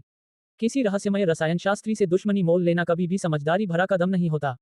पीछे मुड़ते हुए गूनी ने हल्के से कहा, हमारी नीलामी के बारे में उसकी अच्छी राय बनाने के लिए आपको ये पता होना चाहिए कि यह कैसे करना है ना? हे, मैं समझ गया। याद रखना, भले ही हम उससे दोस्ती न कर पाएं, लेकिन उसे नाराज भी नहीं करना चाहिए, वरना। कुछ कठोर शब्द कहकर गूनी भी कमरे से चली गई। अध्याय 22, तूफान का गीत। एक वेट्रेस के मार्गदर्शन में जियाओ यान पहले से शुरू हो चुकी नीलामी में प्रवेश कर गया। नीलामी स्थल वाले हॉल में प्रवेश करते ही पहले का उजाला वातावरण अचानक अंधेरा छा गया और चारों ओर से जोरदार चीखें गूंजने लगी। इससे जियाओ यान ने अपनी भौहें सिकोड़ लीं। नीलामी बहुत बड़ी थी और हॉल में निश्चित रूप से सैकड़ों से लेकर हजारों लोग समा सकते थे। इस समय हॉल के बीचों बीच तेज रोशनी में लाल वस्त्र पहने एक सुंदरी अपनी मनमोहक आवाज में अपने हाथ में रखी वस्तु का वर्णन कर रही थी। उस आवाज की सुन्न कर देने वाली और स्पष्ट ध्वनि के नीचे जिस वस्तु का वास्तव में कोई खास मूल्य नहीं था, उसकी कीमत घातीय दर से बढ़ गई। एक अलग सीट ढूंढकर शियाओ यान चुपचाप बैठ गया और हॉल के बीच में खड़ी उस खूबसूरत महिला पर एक नजर डाली। अपनी पैनी नजर से उसने महसूस किया कि ज्यादातर लोग यहाँ नीलामी में बिकने वाली चीजों के लिए नहीं, बल्कि उसी महिला के लिए आए थे। प्रीमियर ऑक्शन हाउस की शीर्ष नीलामी करता याफी वह भूटान शहर में एक बेहद प्रसिद्ध सुंदरी थी और उनके परिपक्व आकर्षण ने कई लोगों को उनकी ओर आकर्षित किया। अचानक शांत स्वभाव वाले शियाओ यान ने पीछे मुड़कर देखा और अपने से कुछ ही दूरी पर कोने में छिपे एक व्यक्ति को घूरने लगा। उसकी बाहें याफी के छोटे लाल होठों के शब्दों के साथ हिल रही थीं और उसके हाथ उसकी कमर के नीचे गायब हो गए थे। धिक्कार है, हल्के से बड़बड़ाते हुए चोगे के नीचे छिपी हुई शाओ यान ने अपनी आंखें घुमाई। यह आदमी कितना बेशर्म है। मन ही मन कोसते हुए जियाओ यान तेजी से दूर हट गया और कड़वी मुस्कान के साथ बोला। उसकी निगाहें एक बार फिर हॉल के बीचों बीच गईं और नीलामीकर्ता के आकर्षक शरीर को निहारते हुए उसने बुदबुदाया, याओ जिंग। टीएल याओ जिंग सुंदरियों के लिए एक अपमानजनक शब्द है संदर्भ के आधार पर। याफी के हाथ में रखी वस्तु को देखकर शियाओ यान की रुचि खत्म हो गई। उसके पास इतना पैसा नहीं था कि वह कोई बेकार सी चीज खरीद ले, भले ही उसे बेचने वाली महिला कितनी भी सुंदर क्यों ना हो। याफी से नजर हटाकर शियाओ यान धीरे धीरे हॉल में इधर उधर देखने लगा। पिताजी। उसकी नजरें रुक गईं और जियाओ यान ने सामने की पंक्ति में बैठे एक अधेड़ उम्र के व्यक्ति पर ध्यान केंद्रित किया। अचानक उसके चेहरे पर हैरानी के भाव आ गए। क्या पिताजी को उस महिला में दिलचस्पी है? यह अजीबोगरीब विचार ज्यादा देर तक नहीं टिका क्योंकि शियाओ यान ने पाया कि उसके पिता की निगाहें याफी पर नहीं टिकी थी, बल्कि दूर कहीं देख रही थी, मानो वह किसी चीज का इंतजार कर रहे हों। पिताजी यहाँ क्यों हैं? इस सवाल पर सोचते हुए जियाओ यान ने अपनी नजर फिर घुमाई। इस बार उसने हैरानी से देखा कि अन्य दो बड़े कुलों, जियाली कुल और आओबा कुल के मुखिया भी यहाँ मौजूद थे। कुछ ऐसा नीलाम होने वाला है जो इन सबको आकर्षित करेगा। भौहें चढ़ाते हुए शियाओ यान ने उत्सुकता से अपनी नाक छुई। आखिर ऐसी क्या बात है जिसने तीनों कबीले के सरदारों को यहाँ आने के लिए मजबूर किया है? Dot dot dot dot dot. सच कहूं तो याफेई नाम की महिला माहौल बनाने में माहिर थी। उसकी नजरें और मुस्कान किसी भी चीज की कीमत को कुछ पलों के लिए बेतहाशा बढ़ा देती थी। इतना ही नहीं, हर बार कीमत बढ़ने पर वह उस व्यक्ति को एक प्यारी सी मुस्कान भेजती थी जिसने अभी अभी नई कीमत बताई होती थी, और वे लोग उस चीज के लिए ज्यादा पैसे देने का अपना दुख भूल जाते थे। उनकी मुस्कुराहटों से नीलामी घर का माहौल चरम पर बना रहा। हे सब लोग, नीलामी घर में एक नया नीलामी आइटम आया है। मुझे विश्वास है कि आप सभी को इसमें दिलचस्पी होगी। नवीनतम आइटम की नीलामी के बाद याफेई अचानक रुकी और दर्शकों की ओर जोर से बोली। उसके हाथ के इशारे पर एक वेट्रेस तुरंत एक जेड प्लेट लेकर आए और प्लेट के बीच में एक सफेद जेड की बोतल रखी हुई थी। ये दूसरे दर्जे की गोली है। अपने कोमल हाथों से जेड की बोतल उठाते हुए याफेई की मनमोहक आवाज ने नीलामी करने वालों को एक पल के लिए शांत कर दिया। लेकिन जल्द ही शोर और भी तेज हो गया क्योंकि डोउची मुख्य भूमि में रसायन शास्त्रियों द्वारा निर्मित गोलियां सबसे अधिक मांग वाली वस्तुएं थीं। Ads by pub future ads. इस चीज का नाम है फाउंडेशन एलिक्जिर। ये केवल डोज स्तर से नीचे वालों पर ही असरदार है। फाउंडेशन एलिक्जिर का प्रशिक्षण डोज स्तर से नीचे वालों को प्रशिक्षण में अधिक कुशल बनाता है। हाँ, अगर आप चाहते हैं कि आपका बेटा या पोता प्रतिभाशाली कहलाए तो यह आपके लिए एकदम सही है। उसके आकर्षक होंठों से निकले इन शब्दों ने नीलामी में मौजूद कई लोगों के होश उड़ा दिए। फाउंडेशन एलिक्जिर, क्या ये किसी की डोउची प्रशिक्षण गति को बढ़ा सकता है? लेडी याफी, उस स्तर पर लोग गोली का दबाव सहन नहीं कर सकते, है ना? हालांकि याफी बेहद आकर्षक थी, फिर भी कई लोग शांत रहे और थोड़ी देर की चुप्पी के बाद किसी ने एक महत्वपूर्ण प्रश्न पूछा। इस औषधि का हमारे गुनी गुरु ने स्वयं निरीक्षण किया है और ये द्वितीय श्रेणी की गोली पाई गई है। कोई समस्या नहीं होगी, आप निश्चिंत रह सकते हैं। याफेई ने हल्के से हंसते हुए जवाब दिया। ये सुनकर कि गुनी ने स्वयं गोली का निरीक्षण किया था, संदेह करने वालों ने गोली की प्रामाणिकता पर सवाल उठाना बंद कर दिया। सभी जानते थे कि गुनी गुरु द्वितीय श्रेणी के रसायन शास्त्री थे। पूरे भूटान शहर में, यहाँ तक कि तीनों कुलों के मुखिया भी उनके प्रति विनम्रता का भाव रखते थे। शाओ यान आराम से अपनी कुर्सी पर झुककर भीड़ के उत्साहपूर्ण माहौल को देख रहा था। एक गहरी सांस छोड़ते हुए उसने सोचा, लगता है इस फाउंडेशन एलिक्जिर से अच्छी खासी कमाई होगी। अपने पिता की ओर नजर घुमाते हुए शाओ यान ने महसूस किया कि उनके चेहरे पर पहले जो शांत भाव थे उनमें थोड़ा बदलाव आ गया था। 8,500। याफेई की आवाज बंद होते ही एक व्यक्ति ने कीमत चिल्लाकर बताई। 9,000। पहली कीमत घोषित होने के तुरंत बाद एक और कीमत घोषित हो गई। Dot dot dot dot dot. कीमत तेजी से बढ़ी और कुछ ही सेकंड में ये 13,000 तक पहुंच गई। हालांकि शियाओ यान के पिता कुछ हद तक उत्साहित थे, लेकिन उन्होंने तुरंत कोई कीमत नहीं बताई और इसके बजाय अपनी आंखें बंद कर ली और छोटी मोटी आवाजों के बंद होने का इंतजार करने लगे। कीमत फिर से बढ़ गई, लेकिन जल्द ही आवाजें शांत हो गईं। उसी समय पहली पंक्ति में बैठे एक बुजुर्ग ने धीरे से कहा, 20,000। उस कीमत की घोषणा के बाद नीलामी में अंतिम आवाजें भी शांत हो गईं। कुछ आशावान लोगों ने उस भावहीन बुजुर्ग की ओर देखा, लेकिन निराश होकर वापस बैठ गए। उनके पास जियाली कबीले के साथ कीमत की होड़ में शामिल होने के लिए पर्याप्त धन नहीं था। Global Maitri festival, Hiranandani at Mumbai 3.0। Jiali बी, क्या तुम्हारा बेटा पहले ही डोजे नहीं बन गया? तुम अभी भी इस फाउंडेशन एलिक्जिर के बारे में क्यों सोच रही हो? पहली पंक्ति में बैठे एक अधेड़ उम्र के व्यक्ति ने जियाली बी की ओर मुड़कर बनावटी मुस्कान बिखेरी। आओ बापा, क्या मैं इसे अपने होने वाले पोते के लिए नहीं खरीद सकती? जियाली बी को जाहिर तौर पर वह अधेड़ उम्र का आदमी पसंद नहीं था और उसने ठंडे लहजे में उसका उपहास किया। देखते हैं कि आपकी किस्मत आपको पोता देती है या नहीं, शायद किसी दिन आपका बेटा खुद को बिना पोते के पाए। जिया ली बी को मन ही मन कोसने के बाद आओ बापा ने भी चिल्लाकर कहा, 23,000, 25,000, dot dot dot dot dot dot. नीलामी में मौजूद सभी लोगों की हैरानी भरी निगाहों के बीच 10 मिनट के भीतर ही दोनों कुत्ते भोजन के लिए लड़ते हुए जैसे हो गए और कीमत को 31,000 तक बढ़ा दिया। 40,000। आंखें बंद किए हुए जियाओ जान अचानक बोल पड़ा। नीलामी हॉल में मौजूद सभी लोग चुप हो गए और सबकी निगाहें शियाओ जान पर टिक गईं। यहाँ तक कि आओ बापा और जियाली बीबी कीमत में अचानक हुई इस बढ़ोतरी से स्तब्ध रह गए। हे, कबीले के मुखिया शियाओ, लगता है तुम्हें वाकई यह फाउंडेशन एलिक्जर चाहिए। जियाली भी मुस्कुराया। शाओ जान ने उसकी ओर एक नजर डाली और कहा, अगर आपको यह चाहिए तो बस कीमत बढ़ा दीजिए। मैं वादा करता हूं कि मैं फिर कभी कीमत नहीं बढ़ाऊंगा। जियाली भी कुछ देर रुका और शियाओ जान के शब्दों में छिपी सच्चाई पर विचार करने लगा। जल्द ही उसने अपना सिर हिलाया क्योंकि आज यहाँ आने का उसका उद्देश्य फाउंडेशन एलिक्जर नहीं था और उस वस्तु पर खर्च किए जा सकने वाले पैसे को बर्बाद करना बुद्धिमानी नहीं थी। दूसरी ओर आओ बापा ने देखा कि जियाली बी ने कीमत बढ़ाना बंद कर दिया है, तो उसने भी अपने कंधे उचका दिए। हालांकि फाउंडेशन एलिक्जर बेहद लुभावना था, लेकिन उसका लक्ष्य वह नहीं था। इसलिए उसने भी कीमत बढ़ाना बंद कर दिया। कुलपति शियाओ जान ने 40,000 सोने के सिक्के की बोली लगाई है, क्या कोई है जो कीमत बढ़ाना चाहता है? शांत हॉल को देखकर याफेई ने मुस्कुराते हुए भीड़ को याद दिलाया। चूंकि किसी ने भी कीमत नहीं बढ़ाई है, इसलिए यह फाउंडेशन एलिक्जर कबीले के मुखिया शियाओ जान को जाएगा। कोई प्रतिक्रिया न देखकर याफेई ने चतुराई से अपने छोटे हथौड़े को मेज पर हल्के से थपथपाया, जिससे ये संकेत मिला कि फाउंडेशन एलिक्जर को उसका नया मालिक मिल गया है। एक सुनसान इलाके में जियाओ यान को समझ नहीं आ रहा था कि हंसे या रोए। इतनी सारी परेशानियों के बाद आखिरकार उसे अपने पिता से पैसे मिले थे। हे, अब हम आखिरी नीलामी वस्तु की नीलामी करेंगे। जैड की बोतल को वापस थाली में रखते हुए याफी ने हाथ हिलाया और हॉल की रोशनी धीमी हो गई। झुककर उसने एक चांदी की थाली निकाली और थाली के बीच में एक सादा हरा स्क्रॉल रखा हुआ था। वह स्क्रॉल हल्के हरे रंग में चमक रहा था और चांदी की प्लेट से पड़ने वाली रोशनी के प्रतिबिंब के कारण वह एक रहस्यमय प्रकाश में लिपटा हुआ था। उच्च जुबान स्तर की ची विधि, तूफान मंत्रोच्चार। अध्याय 23। होड़। जैसे ही याफी ने उच्च स्तरीय जुबान क्यूई विधि का नाम लिया, पूरी नीलामी में सन्नाटा छा गया। फाउंडेशन एलिक्सिर की तुलना में दो क्यूई विधियां कहीं अधिक मूल्यवान थीं। हालांकि गोलियां महंगी थीं, लेकिन वे एक बार इस्तेमाल होने वाली वस्तु थीं। लेकिन ची विधियां जीवन भर चलती थीं और यहां तक कि बेटों और पोतों को भी विरासत में मिल सकती थीं। इसलिए दीर्घकालिक दृष्टिकोण से गोलियों की तुलना में उच्च स्तरीय ची विधि कहीं अधिक लोकप्रिय थी। अंततः एक बार किसी व्यक्ति को उच्च स्तरीय ची विधि का ज्ञान हो जाए, तो वह बिना किसी दवा के भी कुछ समय बाद एक शक्तिशाली व्यक्तित्व बन सकता है। दूसरी ओर, यदि किसी व्यक्ति को ची विधि का ज्ञान न हो और वह केवल दवाइयों का सहारा ले, तो चाहे वह कितनी भी दवाइयां खाता रहे, वह उतना शक्तिशाली नहीं बन पाएगा। कुछ क्षणों के सदमे के बाद नीलामी करने वाले संभल गए और उनकी निगाहें हॉल के बीचों बीच रखे हरे रंग के स्क्रॉल पर टिक गईं। ऐसा लग रहा था मानो वे मनमोहक या फेई को भी भूल गए हों। पीछे की पंक्ति में बैठी जियाओ यान ने राहत की सांस ली। उच्च स्तरीय जुबान ची विधि। इसमें कोई आश्चर्य नहीं, ये ची विधि जियाओ कबीले की सर्वोच्च ची विधि उग्र शेर की क्रोध से भी एक स्तर ऊपर है। इसमें कोई आश्चर्य नहीं कि वुतान शहर के तीनों कबीले के नेता स्वयं यहाँ आए हैं। तो वे सब इसी के लिए तरस रहे थे। उच्च जुबान स्तर। स्थिर हरे स्क्रॉल को देखते हुए जियाओ यान ने सहज ही अपने होंठ चाट लिए।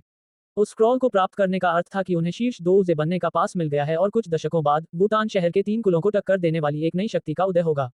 ये तो बस एक उच्च स्तरीय ची विधि है, इसमें ऐसी क्या खास बात है? ठीक उसी समय जब शियाओ यान ची विधि के बारे में कल्पना कर रही थी, तभी शियाओ यान के भीतर याओ लाओ की आवाज अजीब तरह से सुनाई दी। बस आंखें घुमाते हुए जियाओ यान को लगा कि उसके और उस बूढ़े आदमी के बीच बहुत बड़ा अंतर है जो उच्च कोटि की ची विधियों को बेकार बताता है। वह केवल अपने होंठ सिकोड़कर चुप रह सकता था। बच्चे, बस अभ्यास करते रहो। जिस दिन तुम 2 उजे बन जाओगे, मैं तुम्हें दिखाऊंगा कि उच्च स्तरीय ची विधि क्या होती है। याओ लाओ ने अपनी बात पूरी करने के बाद फिर से चुप्पी साध ली। अपने होठों को फिर से सिकोड़ते हुए जियाओ यान ने बुदबुदाया, मुझे उम्मीद है। Dot dot dot dot dot dot. सभी को नमस्कार। यह जुबान लेवल ची विधि पहाड़ों में एक शिकारी को मिली थी। ये किसी पूर्वज द्वारा छोड़ी गई होगी, इसलिए इसे खरीदने के बाद किसी को कोई परेशानी नहीं होगी। सभी निश्चिंत होकर बोली लगा सकते हैं। याफी ने हरे रंग के स्क्रॉल को सावधानीपूर्वक ऊपर उठाते हुए धीरे से कहा, लेडी याफी, क्या आप न्यूनतम कीमत तय कर सकती हैं? नीलामी करने वालों में से एक ने अधीरता से चिल्लाकर कहा। अपनी मनमोहक मुस्कान बरकरार रखते हुए याफी ने कहा, तूफान मंत्र, न्यूनतम कीमत 200,000 सोने के सिक्के। जैसे ही उसने न्यूनतम कीमत बताई, नीलामी घर में सन्नाटा छा गया। जाहिर है, कई नीलामीकर्ताओं के पास इतनी दौलत नहीं थी कि वे इतनी महंगी वस्तु खरीद सकें। एक दूरदराज के इलाके में जियाओ यान ने अपना सिर हिलाए बिना नहीं रह सका। ये औरत बिना खून बहाए लोगों को मार डालती है। 200,000 सोने के सिक्के जियाओ कबीले के पूरे 2 साल के मुनाफे के बराबर हैं। संक्षेप में, बिना खून बहाए लोगों को मारना मतलब किसी को अप्रत्यक्ष रूप से मारना है। जैसे कि मैं इस अध्याय के अंत में एक बड़ा सस्पेंस छोड़ दूं कि स्माइली फेस बेशक ऐसा नहीं होगा।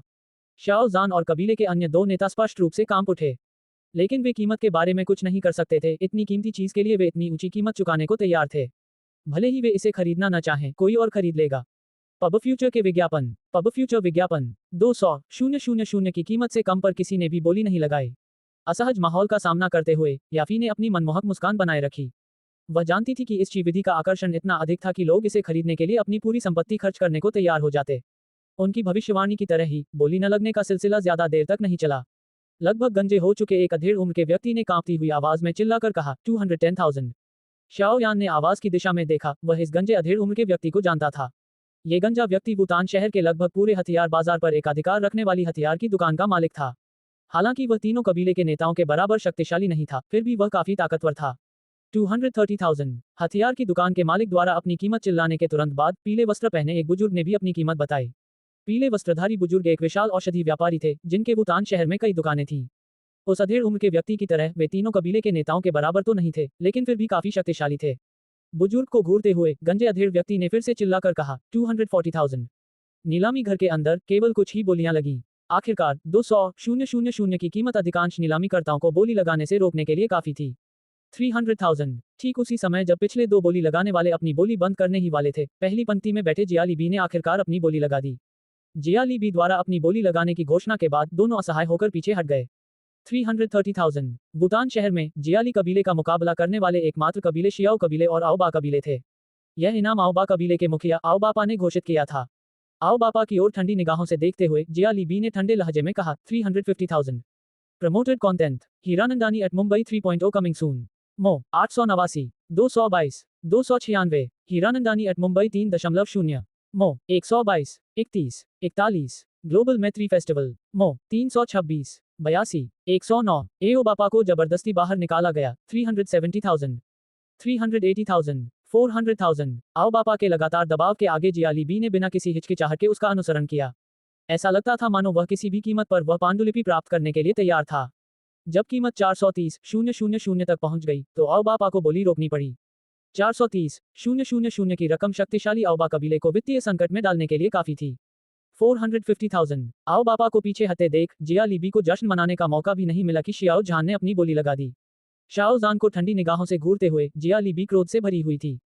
तीनों कुलों में शाओ कुल और आओ बा कुल के पास मध्य स्तरीय जुबानची विधियां थीं, जबकि जियाली कुल के पास केवल निम्न स्तरीय जुबानची विधि थी। यही कारण था कि जियाली बी इस उच्च स्तरीय जुबानची विधि को प्राप्त करने के लिए कोई भी कीमत चुकाने को तैयार थी। आओ बापा के प्रसन्न चेहरे को देखकर जियाली बी ने दांत पीसते हुए गुस्से में कहा, 460,000 500,000। भावहीन जियाओ जान ने कीमत को एक नए स्तर पर पहुंचा दिया। नीलामी हॉल के केंद्र में दोनों को बोली लगाने के लिए लड़ते हुए देखकर याफी की खूबसूरत मुस्कान और भी मनमोहक हो गई। 550,000। आंखें लाल करते हुए जियाली बी ने कुछ देर रुकने के बाद आखिरकार कीमत फिर से बढ़ाने का फैसला किया। तुम जीत गए। सभी की भविष्यवाणियों के विपरीत जियाली बी की बोली सुनने के बाद जियाओ जान ने केवल मुस्कुराकर जियाली बी को ताना मारा। जियाली बी के चेहरे पर हैरानी के भाव तुरंत ही गंभीर हो गए। उनके विवेकशील पक्ष को पता था कि उनके साथ धोखा हुआ है। शाओ जान, तुम जीत गए। मैं इसे याद रखूंगा। शाओ जान को कोसने के बाद जियाली बी ने सिर उठाकर अचंभित या फेई की ओर देखा। हालांकि वह बेहद गुस्से में था, लेकिन वह अपनी भावनाओं के वश में रहने वाला नहीं था और उसने गंभीर चेहरे के साथ अपने गुस्से को दबाते हुए कहा, लेडी याफेई, क्या नीलामी समाप्त कर देनी चाहिए? जियाली बी की गुस्से भरी निगाहों के बावजूद याफी ने अपने चेहरे के भाव नहीं बदले और शांत भाव से मुस्कुराए। उसकी आंखों में व्यंग्य की झलक थी और जियाली बी की तनाव भरी निगाहों के बीच उसने अपने हाथ में हथौड़े को हल्के से थपथपाया। तूफान मंत्र, जियाली कबीले के नेता ने जीता। नीलामी के अंतिम क्षणों को देखकर जियाओ यान मुस्कुराए और धीरे धीरे उठकर नीलामी घर से बाहर चली गई। हाँ, पैसे मिलते ही मैं ट्रेनिंग शुरू कर दूंगा। 1 साल बाद मुझे पापा को सरप्राइज देना है। नीलामी घर के दरवाजे पर पहुंचकर शियाओ यान ने धीरे से बुदबुदाया। अध्याय 24। बाद के लिए सब कुछ। पहले नीलामी हॉल से निकलकर जियाओ यान निरीक्षण कक्ष में लौट आए और उस अधेड़ उम्र के व्यक्ति की आदरपूर्ण निगाहों के नीचे धैर्यपूर्वक प्रतीक्षा करने लगी। कुछ मिनट बाद कदमों की तेज आवाज के साथ दो परछाइयों ने दरवाजा खोल दिया। हे, क्या आप फाउंडेशन एलिक्जिर के मालिक हैं? महोदय, लगता है आप पहली बार वुतान शहर आए हैं। इत्र की एक तेज खुशबू के साथ शियाओ यान के बगल से एक मनमोहक लेकिन मदहोश कर देने वाली हंसी सुनाई दी। इससे उसका दृढ़ निश्चय डगमगा गया। याओ जिंग को कोसने के बाद जियाओ यान ने अपने चेहरे को चोगे के अंदर और अधिक सिकोड़ लिया और फिर मुड़कर अपने बगल में लाल कपड़े पहने महिला को देखा। नजदीकी संपर्क से शियाओ यान को एक बार फिर याफेई के आकर्षण का एहसास हुआ। उसके दमकते चेहरे पर पानी से भरी आंखें थीं, जिनकी लंबी पलकें मानो पुरुषों को अपनी ओर खींचती थीं। नीचे देखते हुए, उसकी सुंदर सफेद गर्दन को पार करते हुए शियाओ यान लगभग उसके क्लीवेज में खो गया। उसके स्वाभाविक आकर्षण ने शांत स्वभाव वाले शियाओ यान को भी प्रभावित कर दिया। हालांकि शियाओ यान का चेहरा लाल हो गया था, शुक्र है कि वह उसके वस्त्र से ढका हुआ था। खुद को शांत करते हुए शियाओ याओ ने हल्के से सिर हिलाया और उसी समय याओ लाओ की आवाज भी सुनाई दी। नीलामी सफल रही। मुझे पैसे दो, मुझे कुछ काम है। जैसे कि काले वस्त्रधारी की उम्र जानने की उत्सुकता से प्रेरित होकर याफेई ने हंसते हुए अपना मुंह ढक लिया। थोड़ी देर बाद उसने संभल कर कहा, कृपया हमें थोड़ी देर और प्रतीक्षा करने दें। हम अभी भी कागजी कार्रवाई पूरी कर रहे हैं। हल्का सा सिर हिलाते हुए जियाओयान ने फिर से कुछ नहीं कहा और चुप रहते हुए याफी से अपनी नजरें हटा लीं। काले वस्त्र में लिपटे उस रहस्यमय व्यक्ति को देखकर याफेई की भौहें तन गईं। लगता है उसकी घमंडी सुंदरता का कोई असर नहीं हुआ। अपने होंठ सिकोड़ते हुए उसकी निगाहें उस रहस्यमय व्यक्ति पर घूम गईं। वह हर एक बारीकी को समझने की कोशिश कर रही थी ताकि पता लगा सके कि वह किससे निपट रही है। शियाओयान में छानबीन करने के बाद भी कोई जानकारी न मिलने पर याफी ने निराशा से गूनी की ओर देखा। उनकी नजरें मिलते ही गूनी ने अपने होंठ दबाकर पूछा, महोदय, याफी ने शायद ही कभी किसी ऐसे रसायनज्ञ को देखा है जिसके पास रसायनज्ञ का बैज न हो। क्या मैं आपका नाम जान सकती हूँ? क्या? लड़की, इस जगह आने का मतलब है कि मुझे बताना पड़ेगा कि मैं कौन हूँ। काले चोगे के नीचे से याओ लाओ की आवाज ठंडे स्वर में निकली। हे, याफेई तो बस उत्सुक थी। अगर साहब नहीं बताना चाहते तो याफेई आपको मजबूर नहीं करेगी। याफेई हल्के से हंसी। काले चोगे के आर पार शियाओयान ने बगल में लाल पोशाक में लिपटी गोरी टांगों को देखा। हालांकि वह उसकी सुंदरता की तारीफ किए बिना नहीं रह सका। उसने मन ही मन खुद को याद दिलाया कि याफेई के शीर्ष नीलामीकर्ता बनने के लिए वह कोई साधारण फूलगोभी नहीं थी। सब कहते हैं कि सुंदरता मुसीबत लाती है। आखिर पूरे बुतान शहर में अनगिनत चाहने वाले थे, लेकिन आज तक उनमें से कोई भी अपना लक्ष्य हासिल नहीं कर पाया। हालांकि उनमें से कई लोग इसके पीछे मुख्य नीलामी घर को दोषी ठहराते हैं, लेकिन कोई भी ये दावा नहीं करेगा कि वह एक सुंदर फूलगोभी थी। उसके साथ इतनी चतुर महिला होने के कारण जियाओयान इतना सावधान था मानो वह बर्फ पर चल रहा हो। उसे डर था कि याफेई को उसके बारे में कुछ पता चल जाएगा, लेकिन सौभाग्य से याओ लाओ के बोलने से वो रहस्यमय बूढ़ा उसके बगल में मौजूद याओ जिंग से प्रभावित नहीं होगा। याओ लाओ के भावहीन शब्दों से याफी को कोई जानकारी नहीं मिली। अंततः उसने नई जानकारी खोजने का प्रयास छोड़ दिया और मुस्कुराते हुए एक क्रिस्टल कार्ड निकाला। कार्ड पर प्राइमा फैमिली का लोगो था। महोदय, ये प्राइमा ऑक्शन हाउस का वीआईपी कार्ड है। इस कार्ड से आप प्राइमा फैमिली के किसी भी ऑक्शन हाउस में वीआईपी ट्रीटमेंट प्राप्त कर सकते हैं। साथ ही नीलामी में लगने वाला टैक्स 5% से घटकर 2% हो जाएगा। ये सुनकर जियाओयान की भौहें तन गईं। पहले की बकवास की तुलना में उसे इस तरह के ठोस फायदे पसंद आए, इसलिए थोड़ी देर रुकने के बाद उसने क्रिस्टल कार्ड उठा लिया। काले चोगे से बाहर निकले लंबे और पीले हाथ को देखकर याफेई की आंखों में थोड़ी हैरानी झलक उठी। काले चोगे के नीचे से आ रही आवाज स्पष्ट रूप से एक बूढ़े व्यक्ति की थी, लेकिन उसका हाथ किसी जवान आदमी जैसा लग रहा था। आखिर यह कौन है? इसी दौरान एक वेट्रेस दौड़कर अंदर आए और उसने विनम्रतापूर्वक याफी को एक हरा कार्ड सौंप दिया। महामहिम, फाउंडेशन एलिक्जिर 40,000 सोने के सिक्कों में बिका और नीलामी शुल्क के रूप में 2% कटने के बाद बाकी रकम इसमें है। याफी ने मुस्कुराते हुए हरा कार्ड सौंप दिया। ग्रीन कार्ड लेते ही शियाओयान का तनावग्रस्त दिल बैठ गया। उसके प्रशिक्षण के लिए धनराशि उस छोटे से ग्रीन कार्ड में थी। 40,000 सोने के सिक्के, ये एक डोजे बनने के लिए पर्याप्त होंगे। चूंकि उसे पैसे मिल चुके थे, इसलिए जियाओयान के पास रुकने का कोई कारण नहीं था और लापरवाही से अपने हाथों को एक साथ धकेलते हुए एक गंभीर आवाज ने शांत भाव से कहा, मैं अब जा सकता हूँ, है ना? हे, बिल्कुल। अगर आप और गोलियां नीलाम करना चाहें तो कृपया प्राइमा ऑक्शन हाउस को याद रखें। याफेई मुस्कुराए। हम लापरवाही से जवाब देते हुए जियाओयान खड़ी हुई और उस तनावपूर्ण कमरे से बाहर चली गई। शाओयान की लुप्त होती परछाई को देखते हुए याफी के चेहरे से मुस्कान धीरे धीरे गायब हो गई और वह पास की एक कुर्सी पर बैठ गई। गूनी शू, क्या वह सचमुच एक कीमियागर है? कुछ देर की अटपटी चुप्पी के बाद याफी ने चुप्पी तोड़ी। हाँ, और उसकी रसायन विद्या की क्षमता मुझसे कहीं बेहतर है। उस दूसरे दर्जे के फाउंडेशन एलिक्सिर को मैं परिष्कृत नहीं कर सकती। गूनी ने आह भरते हुए उत्तर दिया। फॉर्मूले के साथ भी थोड़ा सिकुड़ते हुए याफी के लाल होठों से लापरवाही से एक खतरनाक वाक्य निकल पड़ा। याफी की बातें सुनकर गूनी का चेहरा बदल गया और उसने जल्दी से कहा, एक सूत्र किसी रसायनज्ञ की जान होता है। कृपया ऐसा दोबारा मत सोचो। किसी रहस्यमय रसायनज्ञ को लापरवाही से नाराज करना, यहाँ तक कि प्राइमा परिवार के लिए भी बहुत बड़ी बात है। कुछ दशक पहले जियामा साम्राज्य के प्रसिद्ध चेच परिवार ने पिलकिंग गुहे को क्रोधित किया था और गुहे द्वारा भेजे गए 4 डोऊ वांग्स ने उनका सफाया कर दिया था। जियामा साम्राज्य का राजघराना भी इस मामले को संभाल नहीं पाता। भले ही हमारा परिवार चेच परिवार से कहीं अधिक शक्तिशाली है, फिर भी किसी रहस्यमय रसायनज्ञ को नाराज न करना ही बेहतर है। रसायनज्ञ ततैया के छत्ते की तरह होते हैं। एक बार छेड़ने पर उन्हें अनगिनत दोस्त मिल जाते हैं और कई विशेषज्ञ किसी रसायनज्ञ से मदद पाने के लिए तरसते हैं। घबराई हुई गूनी को देखकर याफी ने माथे पर हाथ फेरते हुए कड़वी मुस्कान के साथ कहा, गूनी, तुम क्या कह रही हो? मैं ऐसा कुछ नहीं सोच रही थी। क्या तुम्हें लगता है कि याफी ने ये कुछ साल बर्बाद कर दिए हैं? मैं तुम्हें याद दिला रही थी। याफी की बात सुनकर गूनी ने राहत की सांस ली। उसे सच में डर था कि वह कोई मूर्खतापूर्ण काम न कर दे। अपने होंठ सिकोड़ते हुए याफी ने आह भरते हुए अपना गाल ऊपर उठाया। रसायन शास्त्री, वे सचमुच बहुत खतरनाक लोग होते हैं, लेकिन मुझ में ऐसी प्रतिभा क्यों नहीं है? अध्याय 25, मैं इसका भुगतान करूंगा। अपने कमरे में चुपके से वापस आने के बाद शियाओयान ने झटपट दरवाजा बंद किया और कमरे के कोने में जाकर ढेर सारी औषधीय जड़ी बूटियां और जादुई क्रिस्टल निकाले। उसने उन्हें सावधानीपूर्वक अलमारी में रखा और राहत भरी मुस्कान के साथ जड़ी बूटियों की खुशबू को गहराई से सूंघा। निर्बाध अभ्यास करने के लिए जियाओयान ने 8 महीने के उपयोग के लिए आवश्यक जड़ी बूटियों की मात्रा खरीद ली थी, जिससे वह शेष वर्ष के दौरान बिना रुके अभ्यास कर सके।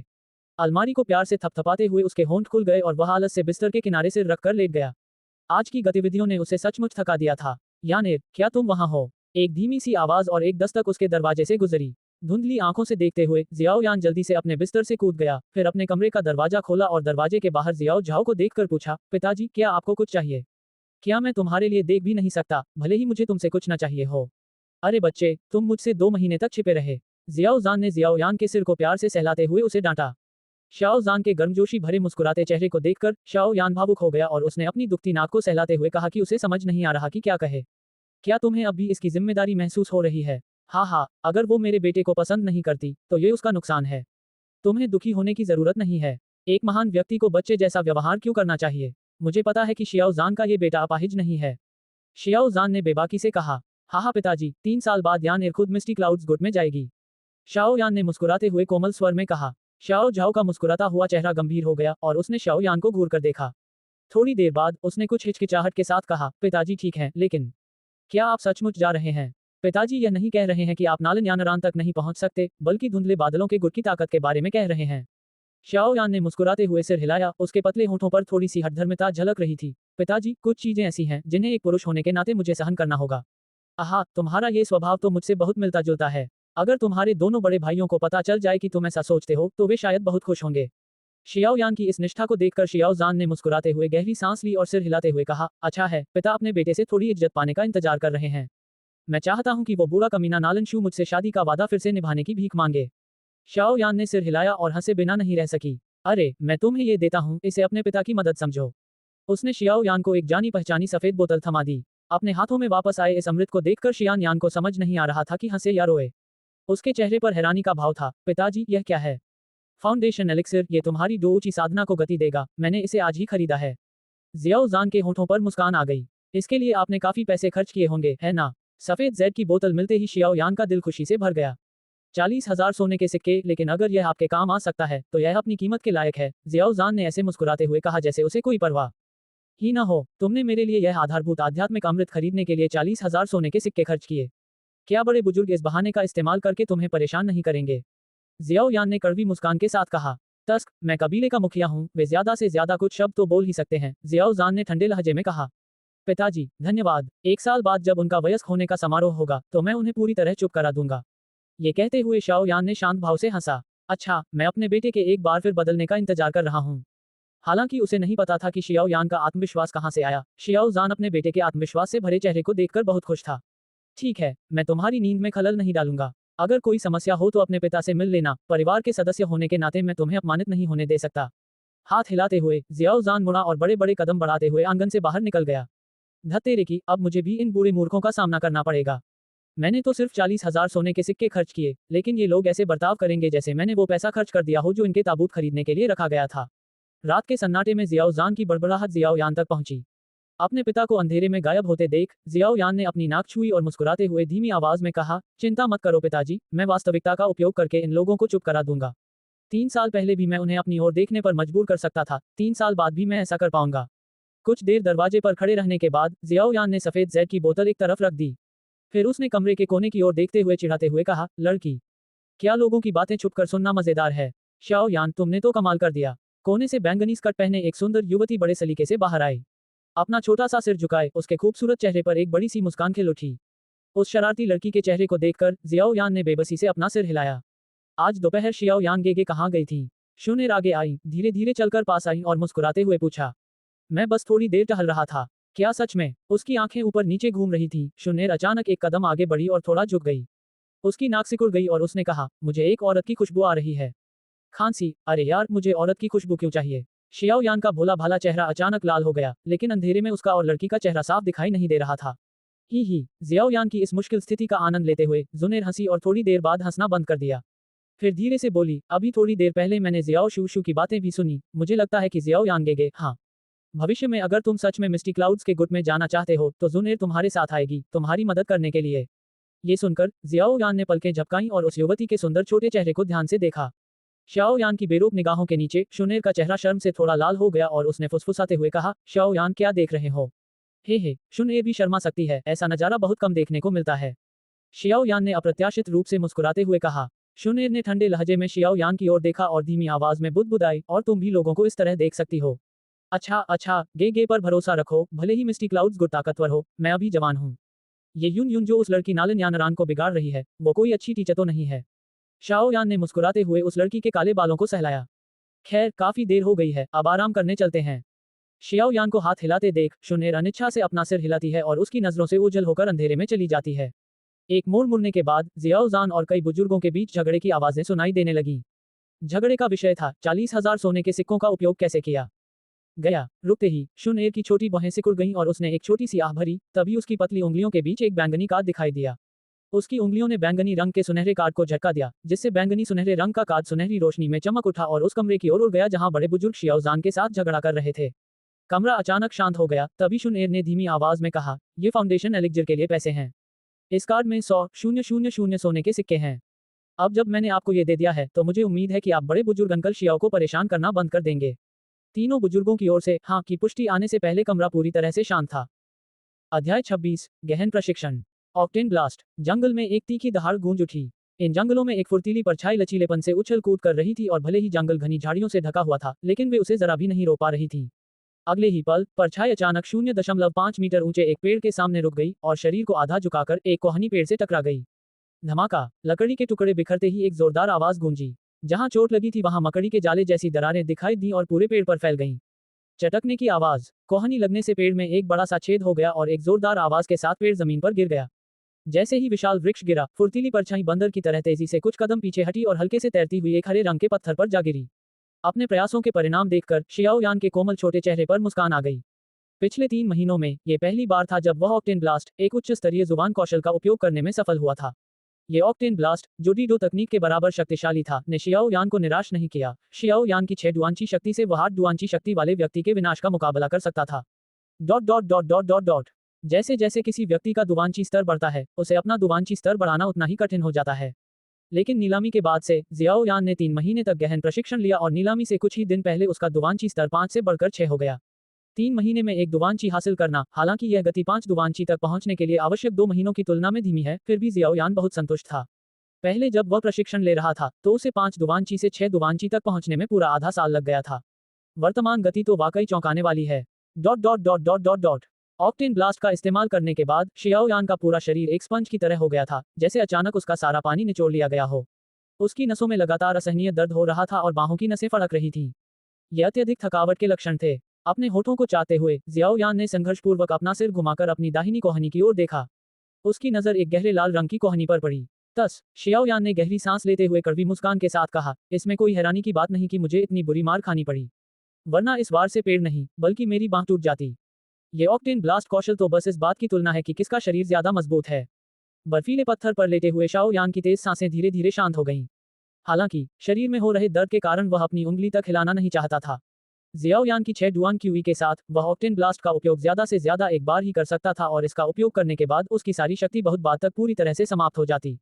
शाओ यान ने अपना सिर पीछे झुकाया, आंखें सिकुड़ी और नीले आकाश में तैरते बादलों को आलसे से देखने लगा। हल्की हवा का झोंका आया और उसके काले बालों की एक लट उसके माथे से टकराए। जब शियाओ यान आराम कर रहा था तब उसके शरीर में वे फाउंडेशन एलिक्जिर रिस रहे थे जिन्हें उसने पिछले कुछ महीनों में अवशोषित किया था, और अब वे अपना काम कर रहे थे। उसकी मांसपेशियों के ऊतकों और कोशिकाओं की अधिकतम गति से मरम्मत कर रहे थे, जिससे शियाओ यान को नई ऊर्जा मिल रही थी। गुरुजी, मुझे 7 दुआंची प्राप्त करने के लिए कितने समय तक अभ्यास करना होगा? आंखें बंद किए हुए जियाओ यान ने अचानक फुसफुसाते हुए कहा। उसका लक्ष्य 7वीं रैंक हासिल करना था, जिससे उसे शियाओ कबीले के डोउची हॉल में प्रवेश करने की योग्यता प्राप्त हो सके, जहां वह ची विधियों का अभ्यास कर सके। हालांकि इस समय ये ची विधियां उसके लिए बहुत ही निम्न स्तर की हैं, फिर भी उसे ये योग्यताएं प्राप्त करनी ही होंगी क्योंकि यह उसके पिता की प्रतिष्ठा से संबंधित है। एक ठंडी हवा का झोंका आया और याओ लाओ का पारदर्शी शरीर विशाल पत्थर के बगल में प्रकट हुआ। अपने कनिष्ठ को देखकर याओ लाओ के चेहरे पर प्रसन्नता का भाव था। सबसे पहले उन्होंने विशाल वृक्ष पर ध्यान दिया, फिर मुस्कुराते हुए सिर हिलाकर बोले, तुम्हारी प्रशिक्षण गति मेरी उम्मीदों से कहीं अधिक है। पहले तो मुझे लगा था कि औषधि की सहायता से भी तुम्हें 7वें दुवांची स्तर तक पहुंचने में 1 वर्ष लग जाएगा, या फिर तुम पर अत्यधिक दमन का प्रभाव पड़ा था, जिसके बाद अब तुम इतनी तेजी से वापसी कर रहे हो। इस प्रगति को देखते हुए 2 महीने के भीतर तुम निश्चित रूप से 7वें दुवांची स्तर तक पहुंच सकते हो। ये सुनकर शियाओ यान के होठों पर हल्की सी मुस्कान आ गई। वह सचमुच जानना चाहता था कि इन 3 वर्षों में जब उसके कबीले के सदस्यों ने लगातार उसका मजाक उड़ाया है, तो उसकी ताकत देखकर वे क्या प्रतिक्रिया देंगे। उस दिन जब वह मुख्य हॉल में नालन यानरान से बात कर रहा था, क्या ये शब्द उन पर भी लागू नहीं होते थे? मैं शियाओ यान 3 साल पहले चमत्कार कर सकता था और 3 साल बाद भी मैं ये कर सकता हूँ। 6 महीने पहले मुख्य हॉल में उसे जिस तरह ताने मारे गए थे, उन्हें याद करते हुए शियाओ यान की आंखों में चमक आ गई। लेकिन भले ही उसकी परछाई अकेली थी, फिर भी वह अडिग और दृढ़ था। नालन यानरान, मैं धीरे धीरे तुम्हारे करीब आ रहा हूँ, मेरा इंतजार करो। हम 3 साल बाद मिस्टी क्लाउड्स के गुट में मिलेंगे। उसके होठों के कोने पर अचानक थोड़ी सी शिकन आ गई, और वह युवक उछल पड़ा और दूर आकाश की ओर दहाड़ने के लिए अपना सिर ऊपर उठा लिया। अपने जूनियर को दहाड़ते देख याओ लाओ मुस्कुराए और उन्हें रोकने की कोशिश नहीं की। परिपक्व होने के लिए दबाव जरूरी होता है। वर्तमान में शियाओ यान में प्रतिभा तो भरपूर है, लेकिन उसे आगे बढ़ने के लिए दबाव की जरूरत है। नालन यानरान का फैसला सबसे अच्छा दबाव साबित हुआ। उसे अपनी सीढ़ी बनने दो। सम्मान पाने की राह में अभी तुम्हें काफी लंबा सफर तय करना है। चलो, अभ्यास के लिए वापस चलते हैं। कई बार दहाड़ते हुए शियान याओ के चेहरे पर मुस्कान और चौड़ी हो गई। थोड़ी देर बाद वह चट्टान से नीचे कूद गया और याओ लाओ को हाथ हिलाकर पहाड़ से नीचे उतरने लगा, अभी भी मुस्कुरा रहा था। अध्याय 27, भागना 7 डुआन क्यूई। समय पानी की तरह था, जो उंगली से तेजी से और रहस्यमय तरीके से फिसल जाता था। भीषण गर्मी का मौसम अब ठंडी शरद ऋतु में तब्दील हो चुका था और हल्के हरे रंग की शाखाओं में पीले रंग के संकेत दिखने लगे थे। कमरा अब भी साफ सुथरा था और खिड़कियों से सूरज की रोशनी अंदर आती रहती थी। जिस कमरे में एक युवक अभ्यास कर रहा था, वहां लकड़ी का एक कुंड था। उसकी दोनों आंखें बंद थीं और दोनों हाथ जुड़े हुए थे। साल भर के प्रशिक्षण ने उस युवक के कोमल और चिकने चेहरे पर थोड़ी सी हठधर्मिता ला दी थी। उसके कसे हुए होंठ उसकी दृढ़ता को दर्शाते थे और उसकी मूल रूप से गोरी त्वचा, जो किसी स्त्री की त्वचा जैसी सफेद थी, पिछले कुछ महीनों की मार पिटाई के कारण थोड़ी पीली पड़ गई थी। उसका छोटा सा शरीर देखने में बहुत मांसल नहीं लगता था, लेकिन उसमें जगुआर जैसी फुर्ती थी। हर कोण से देखने पर वह युवक भयावह गति से रूपांतरित हो रहा था और जब ये रूपांतरण पूरा हो जाएगा तो वह सभी को चौंका देगा। युवक की सहज सांसों के साथ लकड़ी के बेसिन से हरी हवा की धाराएं धीरे धीरे उठीं और युवक की सांसों के साथ उसके शरीर में प्रवेश कर गईं। Dot dot dot dot dot मैं आज 7 दुआन क्यूई तक पहुंच जाऊंगा। प्रशिक्षण के दौरान शियाओ यान के मन में अचानक एक विचार आया। हालांकि इस विचार का कोई प्रमाण नहीं था, फिर भी उसे ऐसा लगा जैसे यह ईश्वर का वचन हो, सत्य हो। पिछले महीने में जियाओ यान ने कई बार 7 दुआन क्यूई तक पहुंचने का प्रयास किया था, लेकिन हर बार उसे असफलता ही हाथ लगी। शायद ऐसा इसलिए था क्योंकि आज का प्रशिक्षण मूलतः एक भरे हुए कप में आखिरी बूंद जैसा था, लेकिन अंततः जियाओ यान को पता था कि वह 7 दुआन क्यूई तक पहुंच जाएगा। अचानक आए इस विचार से शियाओ यान लगभग अपने हाथ जोड़कर अभ्यास छोड़कर जाने ही वाला था। सौभाग्यवश शियाओ यान ने उस विचार को दबा लिया और खुद को शांत करने का प्रयास किया। जैसे ही उसकी सांसें शांत हुईं, जियाओ यान ने 7 दुआन क्यूई को पार करने के लिए लालच से ऊर्जा अवशोषित करना शुरू कर दिया। लकड़ी के पात्र में हरे रंग का अमृत 7 रंगों की चिंगारियां उत्सर्जित करने लगा, क्योंकि अनगिनत कण वाष्पीकृत होकर शियाओ यान के शरीर में समा गए। जैसे जैसे हरी हवाओं की संख्या बढ़ती गई, उन्होंने न केवल शियाओ यान के शरीर को ढक लिया बल्कि लकड़ी के बेसिन को भी हरी धुंध की एक परत में छिपा दिया। शियाओ यान द्वारा ऊर्जा के अवशोषण के कारण बेसिन के भीतर का हरा तरल पदार्थ काफी हद तक फीका पड़ गया था। अत्यधिक मात्रा में ऊर्जा अवशोषित करने के कारण जियाओ यान का छोटा सा चेहरा लाल होने लगा, लेकिन साथ ही उसमें हरे रंग की हल्की चमक भी दिखाई देने लगी। 7 दुआन क्यूई की गति से दौड़ रही शियाओ यान निस्संदेह एक विशाल चुंबक बन गई थी, जो न केवल आसपास की हवा से ऊर्जा को सोख रही थी बल्कि लकड़ी के बेसिन के भीतर छोटे छोटे भंवर भी बना रही थी। पहले 9 दुआन क्यूई में से 1 से 3 दुआन क्यूई को निम्न स्तर का, 4 से 6 दुआन क्यूई को मध्यम स्तर का और 7 से 9 दुआन क्यूई को उच्च स्तर का माना जाता था। 7वां दुआनची मूलतः 2 दुआनची के बीच का अंतराल था। 7वां दुआनची प्राप्त करने पर व्यक्ति उच्च स्तरीय दुआनची बन जाता था और छठे दुआनची की तुलना में उसके पास कई गुना अधिक दुआनची होता था। इसलिए 7वें दुआनची को दुआनची बनने की पहली कुंजी माना जाता था। हरे रंग के भंवरों के साथ बेसिन के अंदर का हरा तरल धीरे धीरे हल्का होता गया और अंत में साफ पानी के कटोरे में बदल गया। फाउंडेशन एलिक्जिर से मिलने वाली ऊर्जा के बिना जियाओ यान के चेहरे के चारों ओर की हरी आभा कमजोर पड़ गई और वह अपने 7 दुआन क्यूई को पूरा करने के लिए केवल हवा में मौजूद ऊर्जा को ही अवशोषित कर सका। हालांकि हवा में मौजूद ऊर्जा का उपयोग करके 7 दुआनची के स्तर को पार करना संभव था, लेकिन इसमें बहुत अधिक समय लगेगा और यदि वह 7 दुआनची के स्तर तक पहुंच भी जाता है, तो उसे वास्तव में 7 दुआनची के स्तर पर पहुंचने में पूरा 1 महीना लग जाएगा। लेकिन जियाओ यान को सबसे ज्यादा जिस चीज की कमी खल रही थी, वह थी समय। जब फाउंडेशन एलिक्जिर अंततः समाप्त हो गया, तो शियाओ यान की काली अंगूठी चमकी और हरे रंग की एक बूंद बेसिन में गिरी। अचानक साफ पानी फिर से गहरे हरे रंग में बदल गया।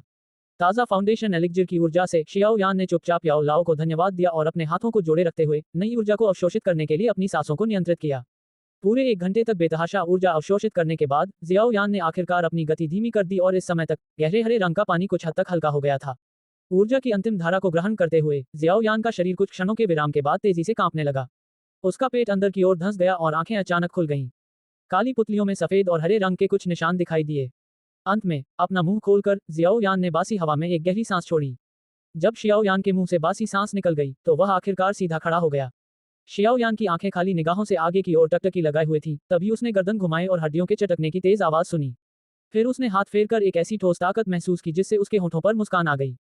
अंत में 7 दुआन क्यूई। आंखें बंद करके शियाओ यान ने अपने शरीर के भीतर मौजूद प्रचुर मात्रा में डोउची का पता लगाना शुरू किया। अध्याय 28, वैक्यूम हैंड को मजबूत बनाना। जियाओ यान लकड़ी के कुंड में लेटा हुआ था, उसका शरीर ठंडे फाउंडेशन एलिक्जिर में डूबा हुआ था और वह अभी प्राप्त हुई अटूट शक्ति की अनुभूति में लीन था। 7 दुवांची प्राप्त करने के सामान्य तरीकों में आराम और पुनर्प्राप्ति की अवधि आवश्यक होती है। हालांकि फाउंडेशन एलिक्जिर होने के कारण जियाओ यान को इसकी आवश्यकता नहीं थी। वह पहले से ही चरम अवस्था में था। कुछ देर तक कुंड में लेटे रहने के बाद जब उसकी उत्तेजित भावनाएं शांत हुईं, तो जियाओ यान आखिरकार आलस से उठ खड़ा हुआ। धूप में पानी की बूंदें खुशी से चमक रही थीं। आलस से अंगड़ाई लेते हुए शियाओ यान की हड्डियों से ऐसी कुरकुरी चटकने की आवाज आई मानो वे बिल्कुल नहीं हो। लापरवाही से अपना सिर घुमाते हुए शियाओ यान का दाहिना हाथ उसके बिस्तर पर जकड़ गया और उसने अपने कपड़े खींचकर अपने हाथ में ले लिए। अच्छा, मेरी डोउची में काफी वृद्धि हुई है। अब मैं किसी के कार्यों को प्रभावित कर पाऊंगा, है ना? जियाओ यान ने कपड़े पहनते हुए बुदबुदाया। दुर्भाग्यवश इस वैक्यूम हैंड में हमला करते समय कोई शक्ति नहीं होती। शत्रु का खून चूसना केवल उन लोगों पर लागू होता है जिनकी डोची मुझसे कमजोर है। मुझसे अधिक डोची वाले किसी भी व्यक्ति के लिए इसका उपयोग करना सबसे बुरा होगा। वैक्यूम हैंड के नकारात्मक प्रभावों पर विचार करते हुए जियाओ यान ने निराशा में आह भरी। हालांकि भले ही ये तकनीक कितनी भी खराब क्यों न हो, ये पहली दो तकनीक थी जो उसने कभी सीखी थी। जैसे ही वह कुंड से बाहर निकलने वाला था, उसके मन में एक विचार आया। उसने अपने होंठ सिकोड़ लिए, आंखों में चमक लिए शियाओ यान ने धीरे से अपने दाहिने हाथ की मुट्ठी बनाई और अपनी बांह को ऊपर उठाया, जिससे उसका हाथ फूलदान से लगभग आधा फुट दूर था। वह अपनी हथेली को ध्यान से देख रहा था और जानबूझकर अपने लक्ष्य की ओर देखने से बच रहा था। शियाओ यान की हथेली से डोउची बिनाची के मार्गदर्शन के फूट पड़ी। अपने होठों को चाटते हुए शियाओ यान की डोउची बिना किसी योजनाबद्ध चीपथ या दबाव बिंदुओं के उसकी हथेली से फूट पड़ी। चीपथों का उपयोग किए बिना डोची को बाह्य रूप से प्रकट कर पाना दाडोशी के लिए लगभग असंभव था। शियाओ यान के प्रयास से महज हवा का एक हल्का झोंका ही आया। उसकी हथेली से हवा निकली और फूलदान से टकराई, जिससे वह लगभग मेज से गिर ही गया। हालांकि वह डोउची को प्रकट करने में असफल रहा, लेकिन शियाओ यान के चेहरे पर खुशी के भाव थे। उसने उत्साह से अपने हाथों को आपस में रगड़ा और जल्दी से कुछ कदम पीछे हटकर फिर से फूलदान की ओर हाथ उठाया। वैक्यूम हैंड, एक हल्की सी गर्जना और एक जबरदस्त खिंचाव बल ने फूलदान को शियाओ यान की ओर घुमाते हुए धकेल दिया। जैसे ही फूलदान शियाओ यान से लगभग 3 फीट दूर पहुंचा, शियाओ यान के हाथ पर लगने वाला खिंचाव बल गायब हो गया और उसकी जगह डोउची तेजी से उसकी हथेली पर प्रकट होने लगी। अचानक फूलदान पर हवा का एक जोरदार झोंका आया।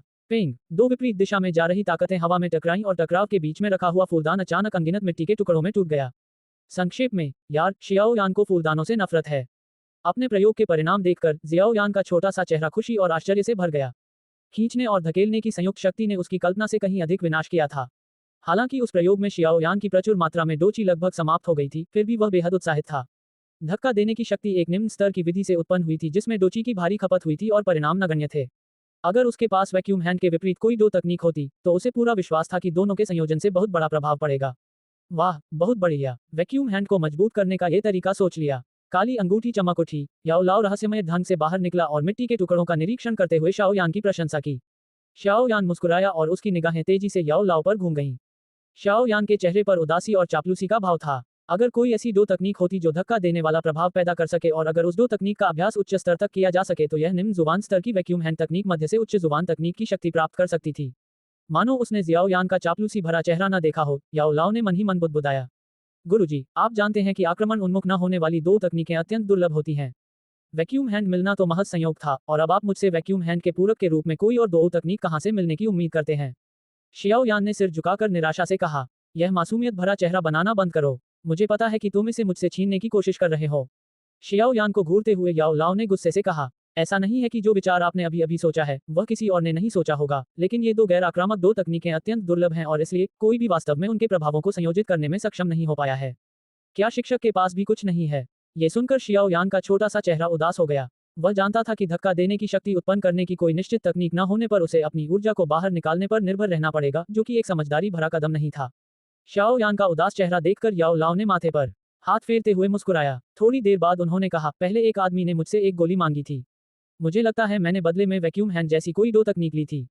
अगर मेरे पास उस समय एक गोली पहले से तैयार न होती, तो मैं उस आदमी से लेन देन न करता। ये काफी समय पहले की बात है। अगर तुमने आज मुझे याद न दिलाया होता, तो शायद मैं सच में इसके बारे में भूल गया होता। ठीक है, मुझे मिल गया। याओ लाओ ने अपनी उंगली माथे से हटाकर शियाओ यान के माथे पर रख दी। उंगली के इशारे से सूचनाओं का एक विशाल प्रवाह शियाओ यान पर हावी हो गया और कुछ समय बाद ही शियाओ यान अंततः सूचनाओं के उस नए समूह को समझ पाया। अग्नि हथेली, निम्न जुबान स्तर, विशाल हवा के झोंके उत्पन्न करने में सक्षम। सरल व्याख्या और साथ ही गैर रचनात्मक नाम ने इस निम्न हुआन स्तर की तकनीक को बेहद घटिया बना दिया। इस तकनीक के जनक एक लोहार थे, जिन्होंने अपना पूरा जीवन लोहार का काम करते हुए बिताया। भट्टी की आग के कारण कुछ दशकों बाद उन्होंने इस तकनीक का आविष्कार किया। तनावग्रस्त चेहरे वाले शाओ यान को देखते हुए याओ लाओ ने ताना मारा। आंखें घुमाते हुए जियाओ यान लोहार से काफी प्रभावित हुआ। दो तकनीक बनाना कोई मामूली बात नहीं थी और निश्चित रूप से यह ऐसी चीज नहीं थी जिसे कोई साधारण हथौड़ा चलाने वाला लोहार बना सके। फायर पाम सीखना मुश्किल नहीं था और याओ लाओ की मदद से शियाओ यान को इसके मूल सिद्धांतों की प्रारंभिक समझ हासिल करने में केवल 2 घंटे लगे। अपने कमरे में खड़े होकर जियाओ यान अपने कमरे में रखे आखिरी फूलदान को घूर रहा था। एक गहरी सांस लेते हुए और हाथ मोड़ते हुए उसने कहा, वैक्यूम हैंड। तेज खिंचाव के कारण फूलदान तेजी से शियाओ यान की ओर उड़ गया। सामने से आ रहे फूलदान को घूरते हुए जियाओ यान ने तुरंत वैक्यूम हैंड का उपयोग करना बंद कर दिया और अपनी डोउची को फायर पाम के चीपथों का अनुसरण करने के लिए मजबूर किया। अग्नि हथेली। ठीक उसी समय जब फूलदान शियाओ यान के माथे पर लगने ही वाला था, शियाओ यान के हाथ से हवा का एक तेज झोंका निकला और अचानक कमरा एक तूफान के बराबर की हवा के प्रभाव में आ गया।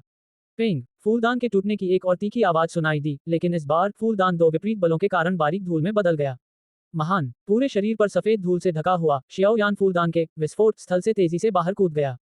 फूलदान के परिणाम को देखकर शियाओ यान की आंखों में एक चमक आ गई। यदि वह दोनों कौशलों में महारत हासिल कर ले और उन्हें बिना रुके इस्तेमाल कर सके तो वह प्रस्तुत लोगों को भारी नुकसान पहुंचा सकता है। सफेद धूल झाड़ते हुए जियाओ यान को पता था कि अगले 3 महीनों में उसे एक नया प्रशिक्षण कार्य मिलने वाला है। 3 महीने बाद उनका वयस्कता समारोह होगा। हे, बहुत से लोग शायद यही उम्मीद कर रहे होंगे कि मैं युवावस्था समारोह में खुद को मूर्ख साबित कर दूं, है ना? कमरे में बिखरी हुई भीड़ में एक युवा और ठंडी हंसी गूंजी। अध्याय 29। एक महत्वपूर्ण दिन। अंतिम 3 महीने लगभग बीत चुके थे और शियाओ यान के वयस्कता समारोह में केवल 1 महीना बाकी था। साफ सुथरे कमरे में जियाओ यान लकड़ी के बर्तन में रखे हरे तरल को निश्चिंत होकर घूर रहा था। वह फाउंडेशन एलिक्जिर की आखिरी बची हुई मात्रा को देख रहा था। दुवांची के अंतिम कुछ चरणों में उसकी दुवांची को बढ़ाना बेहद मुश्किल होता जा रहा था। पिछले 3 महीनों से जियाओ यान की 7 दुवांची में कोई खास वृद्धि नहीं हुई थी और 8 दुवांची तक पहुंचने का एहसास उसे कभी नहीं हुआ था। कुछ देर तक मूर्ख की तरह बेसिन को घूरने के बाद जियाओ यान ने आखिरकार अपनी नजर हटाई और सिर हिलाते हुए कहा, क्या मैं इस आखिरी फाउंडेशन एलिक्सिर का उपयोग करके 8 दुआनक्यूई तक पहुंच सकता हूं? अपने सुन्नत शरीर को धीरे धीरे सीधा करते हुए जियाओ यान ने आश्चर्यजनक रूप से व्यायाम शुरू नहीं किया। इसके बजाय उसने अपनी अलमारी से काले कपड़े निकाले। वयस्कता समारोह से 1 महीने पहले समारोह में भाग लेने वाले सभी प्रतिभागियों को एक परीक्षा देनी होती थी। इस परीक्षा का उद्देश्य उन लोगों को बाहर करना था जिनका दाउची का स्तर पर्याप्त नहीं था। जिन लोगों का दाउची का स्तर 7 से अधिक था, उन्हें वयस्कता समारोह पूरा करने के बाद दाउची हॉल में जाकर ची विधि सीखने का अवसर दिया जाता था। दूसरी ओर जिनका दाउची का स्तर 7 से कम था, वे यह अवसर खो देते थे और समारोह के बाद उन्हें कुल की संपत्ति में निर्वासित कर दिया जाता था। जब तक वे असाधारण प्रतिभा या वीरता नहीं दिखाते, उन्हें कभी भी शियाओ कुल के आंतरिक मंडल का हिस्सा बनने का मौका नहीं मिलता था। जैसे ही उसने अपने कपड़े पहने, दरवाजे पर हल्की सी दस्तक हुई। शियाओ यान गेगे, क्या तुम वहां हो? एक तीखी लड़की की आवाज सुनकर शियाओ यान की भौहें तन गईं और उसने जल्दी से अपने कपड़े के बटन बंद किए और लकड़ी के बर्तन को एक कोने में छुपा दिया। सब ठीक है, ये सुनिश्चित करने के बाद वह धीरे धीरे दरवाजे की ओर बढ़ा और दरवाजा खोल दिया। जब दरवाजा खुला तो गर्म धूप उस पर पड़ी और काले कपड़े पहने हुए शियाओ यान विशेष रूप से उत्साहित लग रहा था। दरवाजे के बाहर हल्के और ताजगी भरे हरे रंग का चोला और बैंगनी रंग की बैग पहने एक युवती धैर्यपूर्वक शियाओ यान का इंतजार कर रही थी। अपने दरवाजे के बाहर खड़ी लड़की को देखकर जियाओ यान कुछ देर के लिए स्तब्ध रह गया, फिर संभल कर बोला, इतनी सुबह मुझे लगा कि कोई देवी नीचे आई है, लेकिन करीब से देखने पर पता चला कि वह शुनेर थी। शाओ यान की ताने भरी तारीफ सुनकर शुनेर की फुर्तीली आंखें झपकी और उसके छोटे होठों पर मुस्कान आ गई। हालांकि उसकी भौहें, जो लगभग अर्धचंद्राकार थी, से उसकी खुशी का अंदाजा लगाया जा सकता था। अपनी आंखों में खुशी की एक झलक लिए शुनेर ने अपनी कोमल ठुड्डी ऊपर उठाई और अपने सामने खड़े युवक को गौर से देखने लगी। 1 साल के प्रशिक्षण के बाद जियाओ यान का भोलापन दूर हो गया था और अब उसके कोमल और सुडौल चेहरे पर मर्दाना आकर्षण की झलक दिखाई देती थी। लंबे समय तक मारपीट का प्रशिक्षण लेने के बाद उसका पूरा शरीर मांसपेशियों से भरा हुआ था और भले ही उसने काली कमीज पहनी हुई थी, फिर भी उसका शरीर ऊर्जा से भरपूर प्रतीत होता था। कमरे से बाहर निकलकर दरवाजा बंद करते हुए जियाओ यान ने आखिरकार हक्का बक्का खड़ी शुनेर को देखा, जो पलकें भी नहीं झपका रही थी और उसे घूर रही थी। उलझन में जियाओ यान ने खुद को देखा और पूछा, क्या मुझमें कुछ गड़बड़ है? उसका खूबसूरत चेहरा शर्म से लाल हो गया। शुनेर ने झट से अपनी नजरें हटा लीं और मुस्कुराते हुए कहा, चलो शाओ यान गेगे, आज वयस्कता समारोह की पूर्व परीक्षा है, क्या तुम तैयार हो? आंखें सिकुड़ते हुए शियाओ यान ने कंधे उचकाए और उसके होठों पर अकड़ भरी गर्व की झलक दिखी। उसके हाथ धीरे धीरे मुट्ठी में कस गए और उसने कहा, अपाहिज का खिताब मैं आज उसे उन्हीं को लौटा दूंगा जिन्होंने मुझे दिया है। आत्मविश्वास से भरी शाओ यान को देखकर शुनेर ने भी सिर हिलाते हुए कहा, मुझे शाओ यान पर पूरा भरोसा है। बेशक तुम मुझ पर विश्वास करती हो, तुमने शायद पहले ही यह जान लिया होगा कि मैं किस स्तर की दुवांची हूँ। जियाओ यान ने उसे घूरते हुए बेबसी से कहा। उदास शियाओ यान को देखकर शुनेर ने हल्के से सिर हिलाया लेकिन तुरंत जवाब दिया, 1 साल से भी कम समय में 3 दुआनक्यूई से 7 दुआनक्यूई तक पहुंचना। शियाओ यान की प्रतिभा तो देखो, शुनेर की प्रतिभा भी तुम्हारी प्रतिभा से कहीं कम है।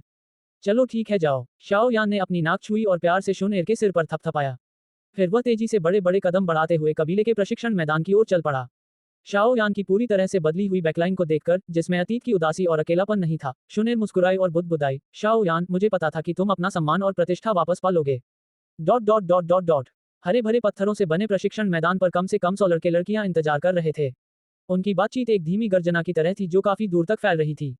प्रशिक्षण मैदान के बीचों बीच एक विशाल काला स्मारक था, जो एक परीक्षण स्मारक था और इसकी उच्च कीमत के कारण केवल शक्तिशाली कबीले ही इसे प्राप्त कर सकते थे। काले स्मारक के बगल में वही भावहीन परीक्षक खड़ा था जो 1 साल पहले था। प्रशिक्षण मैदान के बाईं ओर एक ऊंचे चबूतरे पर कबीले के प्रमुख सदस्य मौजूद थे। चबूतरे के बीच में कबीले का मुखिया शियाओ जान 3 वरिष्ठ सदस्यों से घिरा हुआ था। परीक्षा स्थल के अंदर परीक्षा देने वाले सभी छात्र खड़े थे। जिन छात्रों ने पहले अच्छा प्रदर्शन किया था उनके चेहरे पर तनाव का कोई संकेत नहीं था, जबकि जिन छात्रों में प्रतिभा की कमी थी उनके चेहरे पर तनाव और भय के भाव थे। शाओ जान ने प्रशिक्षण मैदान में मौजूद लोगों को गंभीर चेहरे से देखा और मन ही मनाह भरी। यानेर, क्या तुम ये परीक्षा पास कर पाओगी? कुलपति, लगभग समय हो गया है। शियाओ यान अभी तक यहाँ क्यों नहीं आई? दूसरे बुजुर्ग ने अपनी भौहें सिकोड़ते हुए पूछा। शाओ जान ने उसे तिरछी नजर से देखा और कहा, अभी समय नहीं आया है, इतनी जल्दी क्यों है? मैं जिस दूसरे बड़े बुजुर्ग को जानता हूँ वह इतना जल्दबाज नहीं है। शाओ जान के खंडन के बाद दूसरे बुजुर्ग का चेहरा कुछ हद तक बिगड़ गया और उन्होंने ठंडे लहजे में कहा, भले ही आप उसे वह आधारभूत औषधि दे दें, वह 1 महीने में 7 दुवान क्यूई तक नहीं पहुंच सकता। आपको किसी चमत्कार की उम्मीद छोड़ देनी चाहिए। ये सुनकर जियाओ जान का चेहरा गुस्से से लाल हो गया। वह भी इसी बात को लेकर चिंतित था और दूसरे बड़े ने उसकी कमजोरी पर चोट कर दी थी। लेकिन जैसे ही वह दूसरे बड़े की तीखी बातों का जवाब देने वाला था, प्रशिक्षण मैदान में परीक्षार्थियों के बीच थोड़ी हलचल मच गई। शोर की ओर देखते हुए जियाओ जान ने देखा कि प्रशिक्षण मैदान की ओर जाने वाले रास्ते के अंत से 2 परछाइयां धीरे धीरे आ रही हैं। उनके कदम जल्दबाजी में नहीं थे, मानो आज की परीक्षा का उन पर कोई असर ना पड़ा हो। काले कपड़े पहने युवक की हल्की मुस्कान को बेहतर ढंग से देखने के लिए अपनी आंखें सिकुड़ते हुए जियाओ जान को पता नहीं क्यों, लेकिन अचानक उसे बहुत अच्छा महसूस हुआ। अध्याय 30, जो दूसरों को अपमानित करता है, अंत में वही अपमानित होता है। शुनेर के साथ आ रही शाओ यान को देखकर प्रशिक्षण मैदान में मौजूद युवकों के चेहरे ईर्ष्या और तिरस्कार से भर उठे। पूरे शाओ कुल में शुनेर के सबसे करीबी केवल वही प्रसिद्ध अपाहिज था। मैदान के किनारे पर और अपने साथियों की भारी संख्या से घिरे हुए जियाओ निंग ने अपनी आंखों से क्रोध झलकते हुए जियाओ यान को घूर कर देखा। छोटे बदमाश, आज के बाद देखते हैं कि क्या तुझ में शुनेर के साथ रहने की हिम्मत बचती है या नहीं। धीमी सी गाली देते हुए शियाओ निंग ने शियाओ यान पर आने वाली विपत्ति के बारे में सोचकर मुस्कुरा दिया। ईर्ष्या और क्रोध भरी निगाहों को नजरअंदाज करते हुए जियाओ यान जुनेर को कतार के पीछे ले गई और उससे बातचीत शुरू कर दी। शांत और तनाव मुक्त दिख रहे शाओ यान को देखकर मंच पर मौजूद सभी लोग आश्चर्यचकित थे, ये सोचकर कि शायद शाओ यान को यह नहीं पता था कि यह परीक्षा उसके भविष्य को किस तरह बदल देगी। हे, उसे पता है कि वह असफल होने वाला है, दूसरे बुजुर्ग ने चिढ़ाते हुए कहा। दूसरे बुजुर्ग को उम्मीद थी कि शियाओ जान उन पर भड़क उठेगा, लेकिन काफी देर इंतजार करने के बाद भी शियाओ जान ने कुछ नहीं कहा। हैरानी से दूसरे बुजुर्ग ने अपना सिर झुकाकर शियाओ जान की ओर देखा। दूसरे बड़े साहब, भविष्यवाणियों के बजाय आपको परिणामों पर ध्यान देना चाहिए, वरना जब समय आएगा तो आपकी बेइज्जती होगी। जियाओ जान ने धूप में आराम कर रही जियाओ यान पर एक गहरी नजर डाली। दूसरे बुजुर्ग ने मुंह बनाते हुए जवाब दिया, उम्मीद तो यही है। मुझे भी उम्मीद है कि वह मेरे लिए कुछ सरप्राइज लेकर आएगा। ठीक है, अब समय आ गया है, चलिए शुरू करते हैं। पहले बुजुर्ग ने उन दोनों की बात काट दी और परीक्षा शुरू कर दी। शाओ जान ने खड़े होते हुए सिर हिलाया। शांत प्रशिक्षण मैदान पर एक नजर डालते हुए वह दहाड़ा, तुम सब शाओ वंश के नए सदस्य हो और इस परीक्षा का महत्व जानते हो। इस परीक्षा में यदि तुम्हारा डुआंची 7 से अधिक है तो तुम उत्तीर्ण हो जाओगे। हालांकि यदि तुम उत्तीर्ण नहीं हुए तो नियमों के अनुसार लगभग 7 डुआंची वाले किसी व्यक्ति को चुनौती दे सकते हो। यदि तुम जीते हो तो तुम भी उत्तीर्ण हो जाओगे। ठीक है, अब जब सबको नियम पता चल गए हैं तो चलिए परीक्षा शुरू करते हैं। शाओ जान की धीमी दहाड़ के साथ ही सभी प्रशिक्षु तनावग्रस्त होने लगे। काले स्मारक के बगल में भावहीन संचालक आगे बढ़ा और नामों से भरा एक भारी पर्चा निकाला। उसकी ठंडी आवाज से वह उन लोगों के लिए शैतान जैसा प्रतीत हो रहा था जिन्हें वह पुकार रहा था। साफ सुथरी और चिकनी जमीन पर पालथी मारकर बैठा जियाओ यान शांत भाव से उन लोगों को देख रहा था जिनका डोची अपेक्षित स्तर का नहीं था और जो रो रहे थे। उसने अपने होंठ ठंडे स्वर में सिकोड़ लिए और उसे उन पर जरा भी दया नहीं आई। वो अपने अनुभव से जानता था कि वे अपने से कम डोची वाले लोगों को, विशेष रूप से उस विकलांग को जो कभी प्रतिभाशाली था, सताते थे। जब वे अपने से कम डोची वाले कबीले के लोगों का अपमान कर रहे थे तो शायद उन्होंने कभी नहीं सोचा होगा कि ये दिन भी आएगा। जो दूसरों को अपमानित करता है अंत में वही अपमानित होता है। शाओ यान के बगल में बैठी शुनेर भी भावहीन थी। कीचड़ से अप्रभावित कमल की तरह वह धीरे धीरे अपना सिर घुमाते हुए शाओ यान को चोरी छिपे देख रही थी। जियो मेई, ऑपरेटर की ठंडी आवाज सुनकर शियाओ यान की भौहें तन गईं और उसकी बंद पलकें धीरे धीरे ऊपर उठने लगीं। शुनेर, जो एक तरफ से शाओ यान को ध्यान से देख रही थी, शाओ यान की हरकतों को देखकर अपनी नाक सिकोड़ ली। वो तो पहले शियाओ यान गे के काफी करीब हुआ करती थी। अपनी आंखें सिकोड़ते हुए शुनेर ने लाल कपड़े पहने उस लड़की को घूर कर देखा जो उसकी ओर आ रही थी। कुछ ही देर में शुनेर ने पलकें झपकाईं और शियाओ यान की घुमावदार मुस्कान को देखने के लिए अपना सिर झुकाया और कहा, मुझे ये जानने की बहुत उत्सुकता है कि आज के बाद शियाओ यान गे के प्रति उसका रवैया कैसा होगा। शाओ यान ने कंधे उचकाते हुए फुसफुसाकर कहा, कुछ चीजें एक बार नष्ट हो जाने पर हमेशा के लिए नष्ट हो जाती हैं। चाहे कितनी भी मरम्मत कर ली जाए, उसमें हमेशा एक स्पष्ट दरार रह जाती है। इस स्कूल में ऐसे बहुत कम लोग हैं जिन्हें मैं पसंद करता हूँ। क्या शुनएर को भी गिना जाएगा? शुनएर के लाल होठों पर एक शरारती मुस्कान आ गई और उसने शाओ यान से पूछा। शुनएर के बालों की एक लट लेकर उसे धीरे से अपनी उंगली से सहलाते हुए शियाओ यान ने उत्तर दिया, बिल्कुल। उसकी बड़ी बड़ी आंखें खूबसूरत अर्धचंद्राकार आकृति में बदल गईं, जबकि उसकी निगाहें एक खाली जगह पर टिकी हुई थीं। उसका नजारा मंत्रमुग्ध कर देने वाला था। जब हम छोटे थे तब वह चुपके से मेरे कमरे में आता और मेरी शारीरिक बनावट सुधारने में मेरी मदद करने की कोशिश करता था। हालांकि वह तरीका इतना बेवकूफ़ी भरा था कि अब सोचता हूं तो यकीन ही नहीं होता कि उसने ऐसा सोचा भी होगा, फिर भी उसने 2 साल तक ऐसा करना जारी रखा। उसके कोमल चेहरे पर एक मुस्कान आ गई, जिससे 2 प्यारे डिंपल उभर आए। सिर घुमाते हुए शुनएर ने सोचा, इस पूरे कुल में शुनएर को पसंद आने वाले लोग बहुत कम हैं, सिर्फ तुम ही हो। दूर से शियाओ निंग ने शियाओ यान और शुनएर के बीच हो रही अंतरंग बातचीत को देखकर अपने चेहरे पर झुनझुनी महसूस की। उसके दिल में ईर्ष्या भड़क उठी, लेकिन उसने वहां जाकर उस सुंदर दृश्य को बिगाड़ने की इच्छा को दबा लिया। डू ज़ीली, आर डुआन, टीएल, डू ज़ीली, डू क्यूई और डू जेड क्यूई सभी एक ही चीज हैं, डू क्यूई। काले स्मारक पर जैसे ही वे शब्द प्रदर्शित हुए, उस पर एक तेज रोशनी उत्सर्जित हुई। शाओ में, डू ज़ीली, आर डुआन, उच्च स्तर। काले स्मारक पर एक नजर डालते हुए भावहीन ऑपरेटर ने अपना स्कोप बताते हुए हल्के से सिर हिलाया। ऑपरेटर की आवाज सुनकर जियाओ मेई ने राहत की सांस ली और उसका चेहरा गर्व से चमक उठा। 1 साल में 7 दुवांची से 8 दुवांची तक पहुंचना एक ऐसी उपलब्धि थी जिससे वह अपनी पीढ़ी के शीर्ष 5 छात्रों में शामिल हो जाती। ऐसे शानदार परिणाम के साथ उसका इतना उत्साहित होना स्वाभाविक था। ऑपरेटर की आवाज ने प्रशिक्षण मैदानों के भीतर भारी हलचल पैदा कर दी, क्योंकि ईर्ष्या और जलन भरी निगाहें शियाओ मेई की ओर पड़ने लगी। 1 साल में 1 दुवान क्यूई कमाना मुश्किल से ठीक ठाक है। अपनी नाक छूते हुए जियाओ यान ने शांत भाव से आकलन किया। हाँ, शुनएर अपने बालों से खेल रही थी और उसने लापरवाही से शियाओ मेई की ओर देखा, जो राजकुमारी की तरह अपने दोस्तों से घिरी हुई थी। लेकिन जियाओ मेई के बाद लगभग 1 दर्जन लोगों में से केवल एक ही व्यक्ति 7 दुवान क्यूई तक पहुंच पाया। बाकी सभी बाहर हो गए। जियो शुनएर, भावहीन दिखने वाले उस ऑपरेटर ने आश्चर्यजनक रूप से इस नाम को पुकारते समय थोड़ी भावना व्यक्त की। जैसे ही सबने वह नाम सुना, सबकी निगाहें जुनएर पर टिक गईं, जो जियाओ यान के बगल में बैठी थी। शाओ यान, बाद में ज्यादा हैरान मत होना। खड़े होकर शुनएर ने झुककर शाओ यान की ओर शरारती मुस्कान बिखेरी। अपनी भौहें सिकोड़ते हुए जियाओ यान ने जुनएर की खूबसूरत बैकलाइन को देखते हुए बुदबुदाया, क्या वह भी डोजे बन गई है?